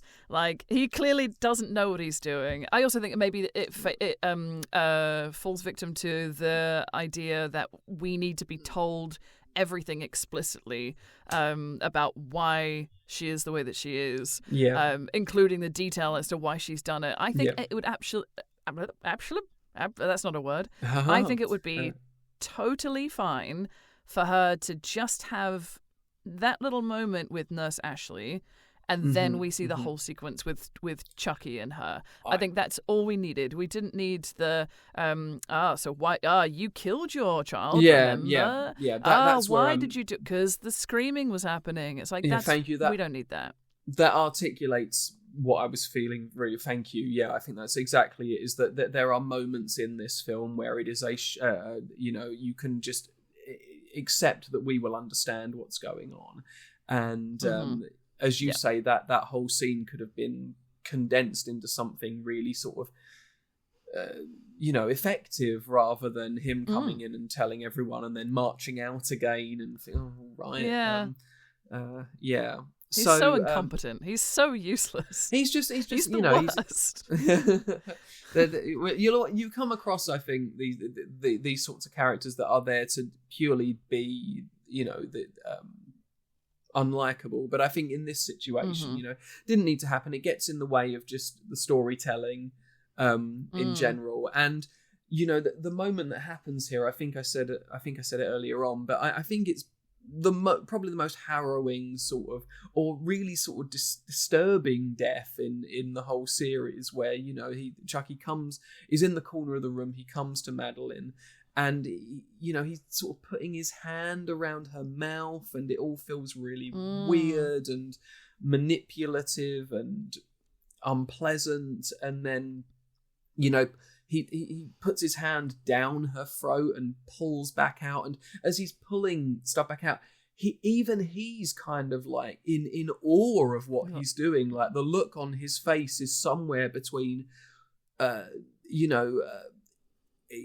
being impressed with himself, but also just he can't believe the sheer audaciousness of it. Did you get that feeling from this sort of the facial expression here, where he's sort of outdone himself almost, and he's in awe of his own terribleness, really? Yeah. I think I definitely noticed that, and I was also trying to understand, like, if there was like a reason for that particular style of killing, because like you say, the putting the hand on the mouth and everything was, and I don't know if I don't know enough about babies to know if this is a thing that babies do, but I think they do like touch the parent's face and stuff like that. So I think maybe it's kind of meant to be a parallel to that way that so babies engage with their mothers, and which just makes it even more messed up. But in a really poetic and clever way. But yeah, it's pretty messed up, and I think it's interesting that Chucky has capacity to still be surprised by what he's capable of. Yeah. I think with what he's been through, it's amazing he can be surprised in general, isn't it? Really, but right. But yeah, it's just that this film does clarify, much like the last film, but I think it makes less of a statement about it. It just sort of does it through I think Curse of Chucky does it through mood. You know, we know that this is back to basics horror film because of the way it looks, the way they play with suspense, the fact that you wait so long to see Chucky come back to life. Whereas in this, they're almost like these statement points, you know, which are sort of punch you and go, this is what we're going for in this one. So this obviously, this sort of really disturbing moment happens. We head now really towards what is the climax of the film, which is that everyone arrives at the facility for what isn't really I think a final showdown as much as it is like an opening of possibilities. Really, you know, Andy arrives, he wants to get in, they won't let him, he asks to be committed, he punches a security guard to get in there, and is locked up in a cell where, you know, we assume he is now waiting for Chucky. The new Chucky doll with the short haircut is opened, and actually this is actually when we've moved a little bit around the place, because this is when Madeline dies here, in between the moment where it's revealed what happened and Andy arriving. Now the moment happens with Madeline. So I guess just building to the chaos of the final 25 minutes of this film. So, and then we get sort of a repeat situation, really, between Foley and Nika, where they're alone again. And again, you know, Foley is taken out by a knock to the back of the head. You'd think he'd be more careful at this point, but there we are.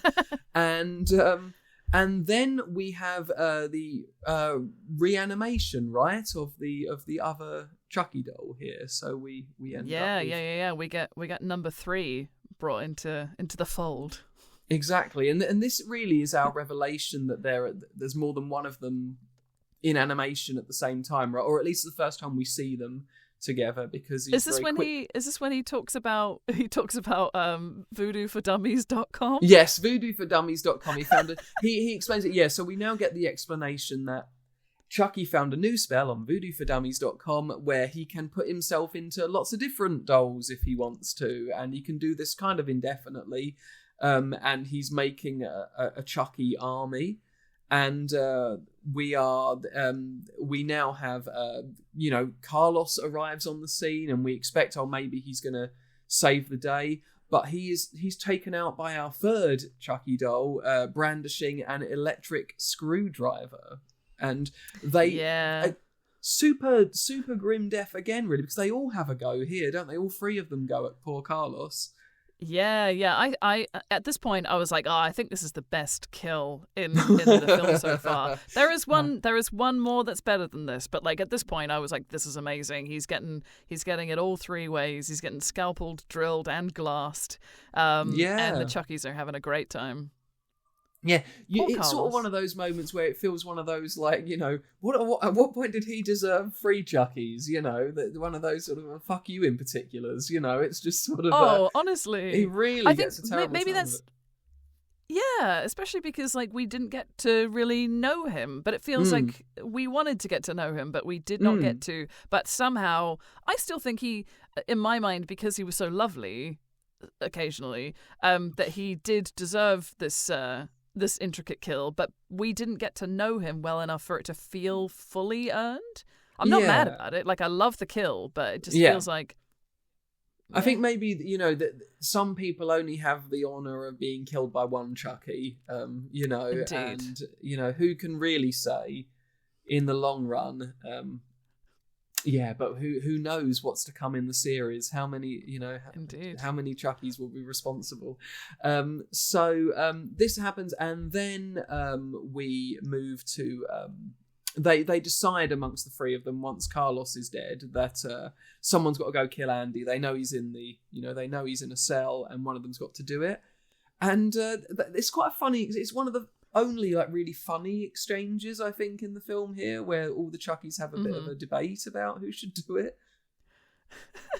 Yeah, it's great, especially when one of them's like, "Oh, I've been through a lot today," and he's like, he looks really rough, this particular Chucky. Yeah. He's like absolutely destroyed. But I think one of the original ones that's not the buzz cut one, but the other one says, "Yeah, but you've sucked on titty today, so I'm pretty sure that counts you out." Oh dear. And then the buzz cut just goes, "But look at my hair." Yeah, like, exactly. Yeah, They're like, "Well, man, sorry. Yes, you clearly have." Yeah. That's the worst. Out of all three of us, you've definitely had the worst. You've had the worst day. So short hair Chucky goes to kill, and we now get, I think, one of the probably the big shock, don't we? Coming up very soon, because we cut away first and foremost, and Tiffany arrives and she kills a security doll in her classic way that she's killed 2 others and probably countless others that we don't know about. She arrives and she does this, so we know Tiffany's there, and you see on the back seat of her car that there's a Tiffany doll. So we've got multiple Chuckies. They've probably shared this spell with each other. So what is going on? Do we have multiple Tiffany's at this point? That seems only fair, let's be honest. If we're going to have multiple Chuckies, we need to have multiple Tiffany's as well. Absolutely. And so we head back to Nika, and let's go into the big shock moment of the film, but also ongoing big surprise, which is that Nika is possessed by Chucky. Chucky, puts himself into Nika's body. She finds that she can now use her legs again under the control of Chucky. And so not only is this a big shock moment, but we also get Fiona Dourif doing an impersonation, or rather, not even an impersonation. That seems like the wrong word. Doing a proper Charles Lee Ray, performance, an homage, here, shall we say? Yes, and she just kills it. Perfection. She's so good. I feel like it's like she has a massive advantage in that that's her dad in real life. She grew up with a guy, yeah. But I think that the way that she embodies the idea of Chucky is incredible. It's still very much her. It still has this kind of femininity to it because he's in her body, and he even goes, there are perks to being in a what I can't remember exactly what he says. But then there's this kind of swagger to it and everything, and this very sinister but very playful and very I just think it's incredible. What a great kind of combination of it being Charles Lee Ray, but also still having her spin on it is very, very cool. She's got the essence of it so right here. And as we're not going to be discussing it in, I would imagine for some time, in the series, you do get to see Fiona Dourif not just play Chucky possessing Nika, but you get to see her playing Charles Lee Ray later on as well, which is super cool, and she's just phenomenal at it. So good. So Nika is now taken over by Chucky, and her first violent act is. Do you want to? You've said how much you hate him, so do you want to divulge the kill here? This is see, I thought the Carlos kill was pretty cool. Getting a three-way Chucky, wait, that sounds like something else. Getting a Chucky kill. No, but this is it for me. Him getting stomped in the face, but just before it happens, he says, "This is for Nika," and I was like, yes, love that so much. And then he just gets his face absolutely stomped to death, smushed like a silly little watermelon. And his little teeth are still there at the end, and I'm like, you're just a bowl of soup on the ground. Look at you. You're a bowl of tomato soup on the ground. Yep, with oregano. And it's more like a chili, actually, sort of a vegetarian. Did they get any parmesan for it? Probably not. It's probably cold either way. Anyways, there we go. If you don't know what we're talking about, you haven't watched just the like last the episode. films. And exactly. So if you head back, you'll find out what on earth's going on. So we have an awesome, let's face it, totally deserved face stamp here.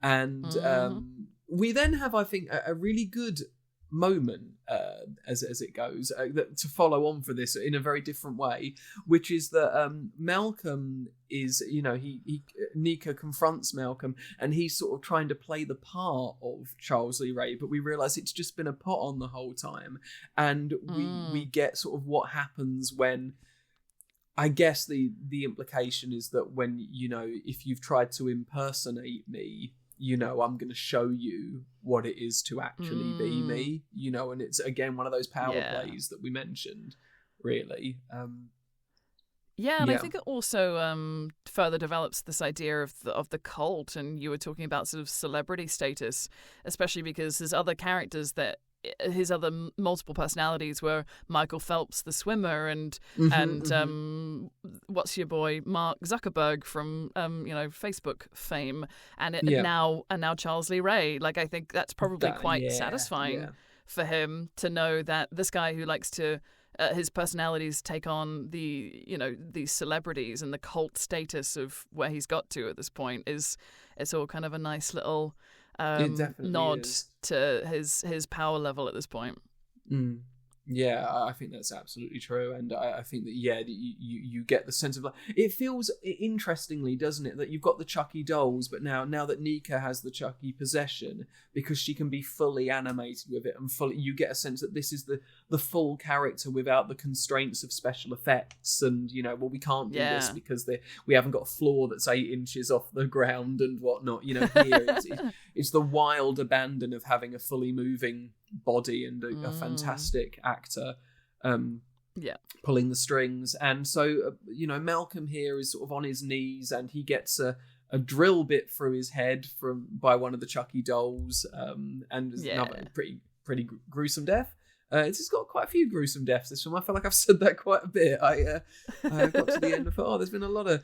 Honestly, this slasher film's got a lot of violence in it. I wasn't expecting that from the outset. Goodness gracious. Now the film ends really with Andy, one of the Chucky dolls coming into the room with Andy, him fighting it and having concealed a gun in the body of the Chucky doll, and then shooting it to death, which is awesome and cool and sort of totally weird. That's a really fab moment here. But then really we're left with what is, I don't know, what did it feel like as an ending for you? We'll discuss it in a moment, but when you sort of realise this was the end of the film, that Andy, that Chucky possessing Nika opens closes the door on Andy and leaves him there to be locked up, and I guess take the blame again for some of the stuff that's happened. How did you feel about that? What was your sort of expectation? Because we're used to some of these films having quite grandiose, sort of spectacle Chucky death endings. Yeah, that's true. I mean, I absolutely loved the possession of Nika sequence. So I think, like, even having like a slightly less grandiose ending was totally fine for me. I was really gutted for Andy, though, because it felt like he had this plan, and like so many steps along the way, it did not go the way that he wanted it to. I'm trying to figure out whether or not he knew about Chucky being able to open up other, bring about other dolls. Because how did he know that bringing in the shaved head one was gonna end up being something that he could get a weapon out of? Maybe he just thought that was his way of bringing in a weapon. I thought he was just going to conceal the weapon. Yeah, I think that I feel like Chucky wouldn't have divulged that information to Andy in any way. Yeah, you know, like he'd have been just spent 4 years going. I know, you know, because I guess really the idea is that how long ago does he say? He does say, doesn't he, when he explains the situation, how long ago he did this? But I guess it would have been before the events of Curse of Chucky. So about 4 or 5 years ago he did this. I can't remember what they say in the film, but at the time that Curse of Chucky was happening, there would have been more than one Chucky doll, I guess. Yeah, I think when they were being shipped out, there was definitely probably multiple ones. I was trying to figure out also, does that mean that Chucky knew that gun was in there? Because is that why Tiffany says disembowel? Is that because she knows that there's a gun in there? Yeah, I don't know, because that's kind of how he's not awake yet, though, is he? That he's not been voodoo. Yeah. Do they have a shared consciousness? Like, does the face, the head only version of it know because they saw Andy do it, and so he can put the shared consciousness through it? Like, I don't know, because they talk about kind of having different. Oh, I've been through a lot. I've been through this. I've been through that. So yeah. So maybe not, but I don't know. Are they a hive mind? Is Chucky a hive mind? That is the question. Are they the Borg, is what you're really you're asking, isn't it? So I guess maybe the series will answer some of those questions. But we are left at the end of the film. Nika heads out to Tiffany. They share an embrace. You know, they make a little point. You know, she's I felt a bit different, and Tiffany says, felt good to me.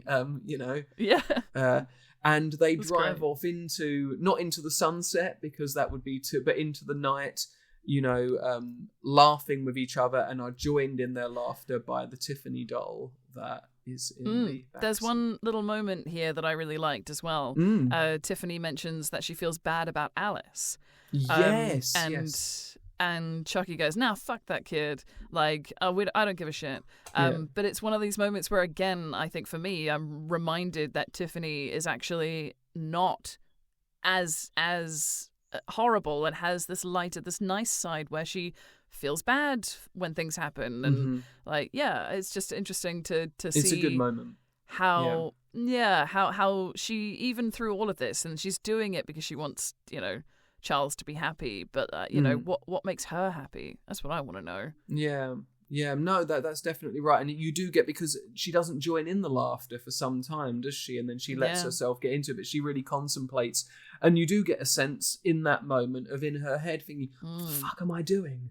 You know, like, I'm back with him again, and he's still like this, you know. And then of course she has to get into the fantasy again, doesn't she? Because the alternative is awful. You're stuck with this monster, and you know, in a way, become the monster that they, you know, fashioned you into. So that's really where the film ends, except for the fact that after a post-credit sequence, we see the back at Andy's place. We see the Chucky doll head, not the Chucky hole. That's where he's kept when he's been bad. And we see another big surprise, Kyle from the second film arrive with what appears to be I know, so cool, so cool, and so cool that these people, you know, this is like a family, these creatives, and you know, if these films were horrible to work on, no one would come back, would they? And everyone comes back, which means they're a happy place to be, and that's what we want. We want our horror films dark, and our creatives and our artists as happy as possible making them. And definitely. Kyle is there with what appears to be strict instructions to basically torture the Chucky head while Andy is predisposed, and that is in its way the end of the movies for now. You know, the film came out on DVD and Blu-ray, like the last film did, direct to both of those, but got quite good reviews. Really, it was quite well liked.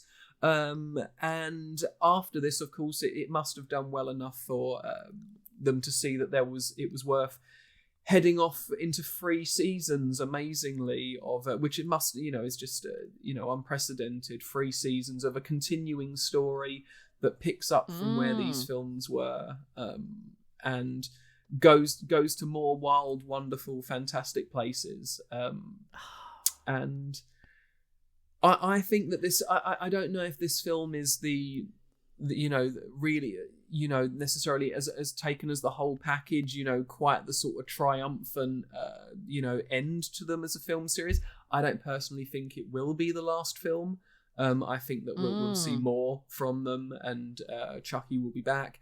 But I do think in its final 25 minutes, it makes good on what it sets up, and it leaves space for 3 seasons of a really awesome TV show, and that's what it does so well. What were your sort of thoughts as the credits rolled? Oh, I mean, it's exciting that there's more to watch. Like, I think initially going into it, I'm like, oh no, this is the last film. And as you say, I definitely don't think there's no way this could be. Well, it's definitely not the end of the story, and that was very, very obvious from the way that the film ends. And also, I think at one point Nika even says he always comes back, and I'm like, yeah, good. That's what we want. We want him to always come back. So I'm really looking forward to watching the TV series, and I really do hope that. Because I think it got cancelled after the 3rd season. After the 3rd, it was cancelled after the 3rd one. Yeah. Well, I really hope that they do go back into the Chucky-verse and bring us another film, or if they're able to get back into the series, that would be great as well. But I appreciate that these things are tricky once things have been cancelled. But yeah, fingers crossed for. I know that Jennifer Tilly. I know that Jennifer Tilly has certainly stated that she doesn't think it's the end of the Chucky story, and I think if anyone knows anything that they may know about but can only give hints at, it's going to be Jennifer Tilly. It feels weird to end there, really, because that's we've run through them all. We have spent time. Obviously, I hope you've all enjoyed listening to us go through these films. They're an enormous pleasure to watch. Even the one, through the great ones and the good ones, there are no bad ones. They've been a pleasure to go through, to rewatch with you, Sarah, and to hear what you have thought experiencing Chucky's sort of legacy for the first time. Has it been everything you wanted it to be? Oh, absolutely. I remember saying quite early on that I was surprised that I hadn't seen this franchise, because it basically feels like it has everything that I love in it, and it's so the franchise itself spans so much in terms of tone and characters that you get to meet, and the way that Chucky evolves over that time, and I think it's great, thematically, and And the kills are outrageous as well. It's brilliant. What a great franchise. And I'm actually genuinely glad that there is a TV series, because I would be very sad if this was the last thing. You feel like you're not ready to let go. That it's too good a world and too great a creation, and he's you don't want to say goodbye. So loads more to watch. It feels weirdly sad, because obviously we're what's this? What episode is this for us, Sarah? It's either 9 or 10. I should probably. Yeah, cool. So we're heading. If we're not in double digits now, we're certainly heading towards them. And it's been so lovely spending the last 12 weeks talking about these films. And we've started on such a high point. We're going to have to work, really hard to keep on. We've picked such a good franchise to start with. We've done all 7 films, which of course means that we have to legally obliged to do not a worst to best list, because as we've said a million times, there are no really bad films in this franchise. But I think we both want to know how they stack up against the two of us, our opinions, where they stack up. So I'm gonna be really, really naughty and ask you to go first with your number. With your number 7, and we'll do them. We'll go one each and do it in crossing over terms, so you don't have to go first every time. And so from not the best, not the worst, but not the best to the best. What is number 7 on your Child's Play Chucky franchise list? It is Child's Play 3. Unfortunately, I actually still really enjoyed this film, and when we were talking about it, it was interesting to have a sort of weird insight to the sort of military side of it because of my background. So that was, and despite that, still ranks 7th for me. Okay. It's really hard, isn't it? You feel like you're doing a terrible thing. Isn't it ridiculous? I feel like, so I think it's Child's Play 3 as well, for my number 7. And I think that I think it's probably a more coherent film than my number 6. I think it's probably a more coherently put together work than my number 6. But I'll always want to say that I'll reward trying something totally different and it not totally hitting, next to just kind of, maybe feeling a bit like you've run out of ideas a little. So number 7, Child's Play 3, same as you, Sarah. My number 6, I'll do number 6 so you don't have to go first every time. You can probably tell what it is from everything I've just said. It's Cult of Chucky. Yeah. I think that it's a film that doesn't totally work. It's got some high points, and I love the finale and what it sets up, but it's a bit rough going at times in its first hour, personally, I think. Interesting. Okay, so my number 6...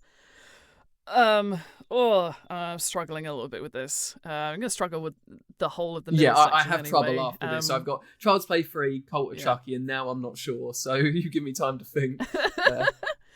I'm going to put... unfortunately, I'm going to put Curse of Chucky here.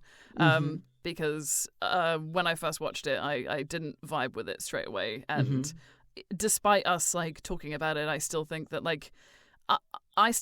I prefer Cult to Curse, although it's a very tricky call. Okay, cool. You're going to have to do number 5. Oh, I have to do number 5. Okay. Yeah, I have... Okay. This is really tough for me because now we're into films I think are great already. So it's kind of like, it's a really difficult one. I think I know what I'm going to say, but... Okay. I'm going to put... Oh, no. Okay. I'm going to put Cult here. Cult of Chucky here as my 5. Okay. I'm very confident with the rest of the run, I think, at this point. Okay, cool. Okay.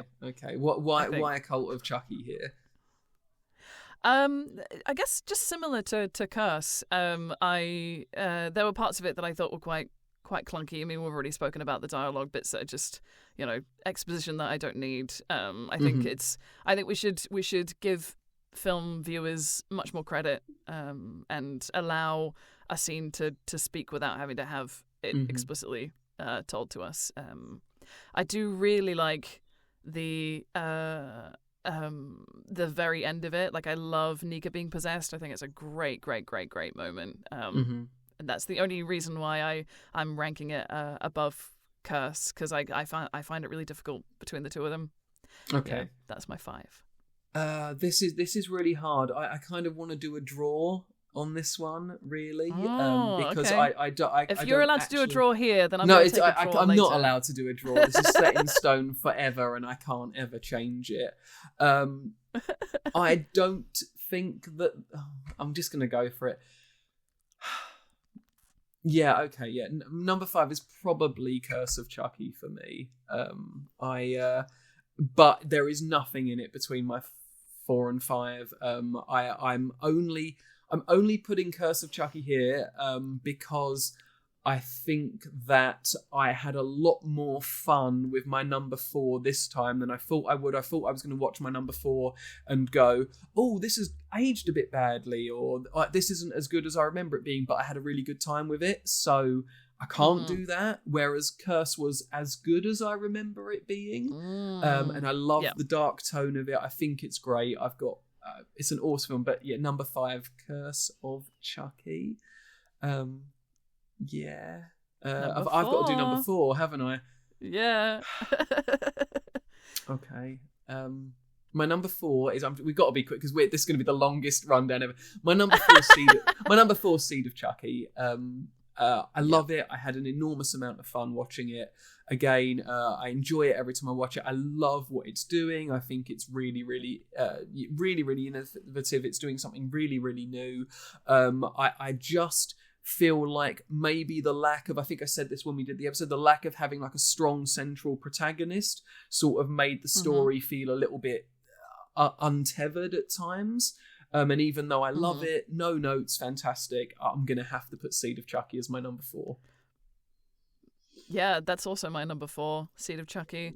I think I also really, really loved it. I really loved it having coming out of Bride of Chucky as well. Like it felt like a really nice continuation of the kind of essence and the campery and the loads of like self-referential stuff in it. And same as you, I think it had a lot to say in terms of identity and sexuality and stuff like that. And I thought amazing, so good.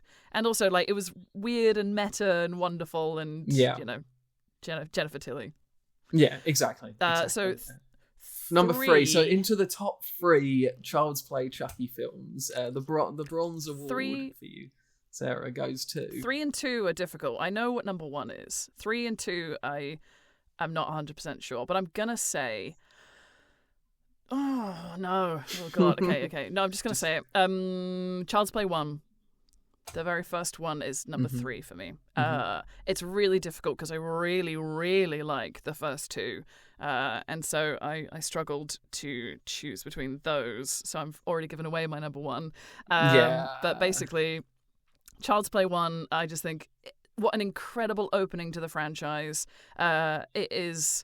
It sets this brilliant tone. The performances are wonderful. Like I fell in love with Chucky because of it. It could have almost been my number 1 were it not for other elements. The other ones. I'll divulge when we get to it. My number 3 is Child's Play as well. I think it sets everything up really, really beautifully. Its tone is great. It's you've got this sort of thriller element to it. Chucky, it still looks great. I think the doll still looks great. It establishes the character. Andy's really sweet. Karen's character is so good, and it's such a great performance. I love Child's Play 1, and it would in any other situation apart from this very, very particular one be number 1, 2. Number 1, 2. My number 2. I think our top 3 is going to be fairly similar, unless I've made an error of judgment here. My number 2 is Child's Play 2. I love Child's Play 2. It takes everything the first one does and turns it up to 11. I think Chucky probably is, maybe the coolest he is in any of the films in this one. He's still a really mean character. It looks great. It's got a really great color, palette to it. It's just taking everything from the first one and making it pop even better. It's kind of perfect, actually. Number 2. I totally agree. Yeah, that's also my number 2, Child's Play 2. I also like everything that you've said. Plus, we get to meet Kyle. I think Kyle was probably my third favorite character in the whole of the. Let's not do favorite characters. That's just going to get way too difficult. What are your top 7 Child's Play characters? I just think she's wonderful and has such a great dynamic with Andy, and it's such a lovely moment to see Andy further develop, to see Chucky still be absolutely horrible but still, adorable, and what a fabulous. And it must be quite daunting coming from such an amazing opening to a franchise to making the franchise become a franchise by doing more than one film, and doing it so well. Because often, you get a sequel that's terrible compared to the first one. So it's brilliant. It's brilliant. I love it. Yeah. So that makes my number 1, which means Bride of Chucky. Bride of Chucky, number 1. I mean, it's too much fun. It balances that tone so well. Jennifer Tilly's there. Tiffany's a great character. I don't know about you, but I don't know if it's necessarily as Child's Play 2, I think, is nigh on sort of the perfect amalgamation of what makes, a good slasher Chucky movie.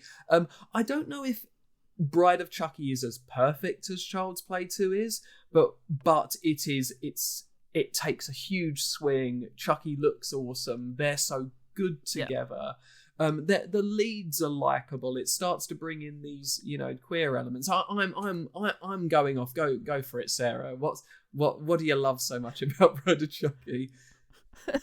Well, I can't just say Jennifer Tilly because that's that makes me very shallow. But I think it's all about the dynamic between the two. It's allowing Chucky to be more than just. Not that he was ever not three-dimensional, but he just becomes bigger and more extreme when put next to someone who is also quite a big and larger-than-life character, and it brings out the best in both of them, and I think it just makes for the most interesting and dynamic kind of look into, what the life of Chucky is like, as opposed to just, what he's like when he goes for a little jaunt to murder a household full of people. So it's wonderful. I think it has an essence to it that is just further like magnified. So I think we've already in Child's Play 1 and 2 we've already established what we love about him, and it just it brings that out times 10. Yeah, and it's fun. And more than anything, it's a good fucking time, isn't it? And that's what we want. That's what we want. So there we have it, our joint number one. I did wonder whether I'd pick Child's Play 2, but I think I knew really that there was only really one outcome here. That's Bride of Chucky is our collective number one film in the Child's Play franchise. But what a journey, what an event this has been, and it's been so nice to do it. So we're going to wrap up there because this has been a super bumper episode in our already super bumper episodes that we put together for the podcast. But I'm going to hand over to Sarah in a moment to fill you in on some information about the podcast. But I just want to say on my behalf, thank you all so much for joining us. This is so much fun to do. We love chatting about these films for you all, and we're not going anywhere. We're just going. We're getting bigger. We're getting better, and we're heading on forward.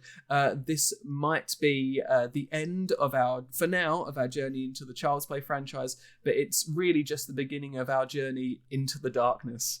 And on that note, I know, right? I know. Thank you all so much for listening and watching. Over to you, Sarah. Thank you all. Yes, thank you. Oh my goodness, it has been an absolutely incredible journey talking about all the Child's Play films, all the Chucky films. I cannot wait for what's in store next, though. So we had a comment on one of our YouTube videos from Serena Dragon, who said that they would be excited to hear us discuss Fright Night. So thank you so much for your suggestion. We are going to do that next. Yeah. I've never seen Fright Night, so I'm excited to see what it's all about. I think Serena Dragon mentioned that there were vampires, and that sounds so good. As someone who grew up watching the Buffy films. I saw the film and the TV show and was a massive fan. Still am, actually. I cannot wait to see what this film has in store. We were also lucky enough to get preview tickets to Hokum, so we're going to be doing that the fortnight afterwards. So that's what you have to look forward to. And then, so we're lining you up. Don't worry. We have you well and ready for almost the rest of the year at this point, because then we're moving into the Hellraiser franchise. Now, out of these, I've only seen the first one, so I'm very much looking forward to seeing the highs and the lows of what that franchise can bring, and seeing where we end up. It's going to be great. But please feel free to comment and let us know what you'd like to hear us talk about. I'm sure that, there are a number of Hellraiser films. If we wanted to take a little sojourn and do something that you've suggested, we'd be more than willing to hear what you've been listening to, what you've been watching, and any suggestions that you might have.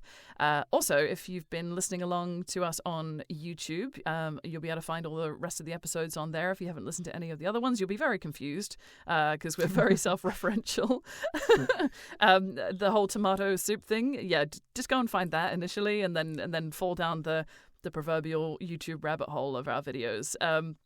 If you're not listening to us on YouTube, you might be on Spotify or maybe directly on our website. If you're looking where to find us on social media, just search Uncanny Collective. We're Uncanny_Collective on Instagram, and our personal Instagram handles will be at the bottom of our videos here. So feel free to reach out, say hello, tell us what you're watching, tell us what you're listening to, tell us what you're reading. We would love to hear about anything horror that's going on in your lives, and we want to just hear about more stuff that's out there. So yeah, it's been an absolute pleasure, Steve. Honestly, I'm so glad that you suggested this franchise. Like, it's so fun. It's got a really special place for me now, for sure. Yeah, I'm pleased to hear it. Yeah, I mean that is what this genre does. I think is that you have things that you find and they touch a chord and you just love them, and it's just something that sort of grows. There's nothing else like finding an awesome horror film and finding out there's another 6 of them to watch, really. So yeah, it's fantastic. We will see you all in a couple of weeks for Fright Night, which is I can't wait to talk about that film. But you'll find out what we think next time. Yeah. Thanks very much, everyone. Thanks, everyone. Bye.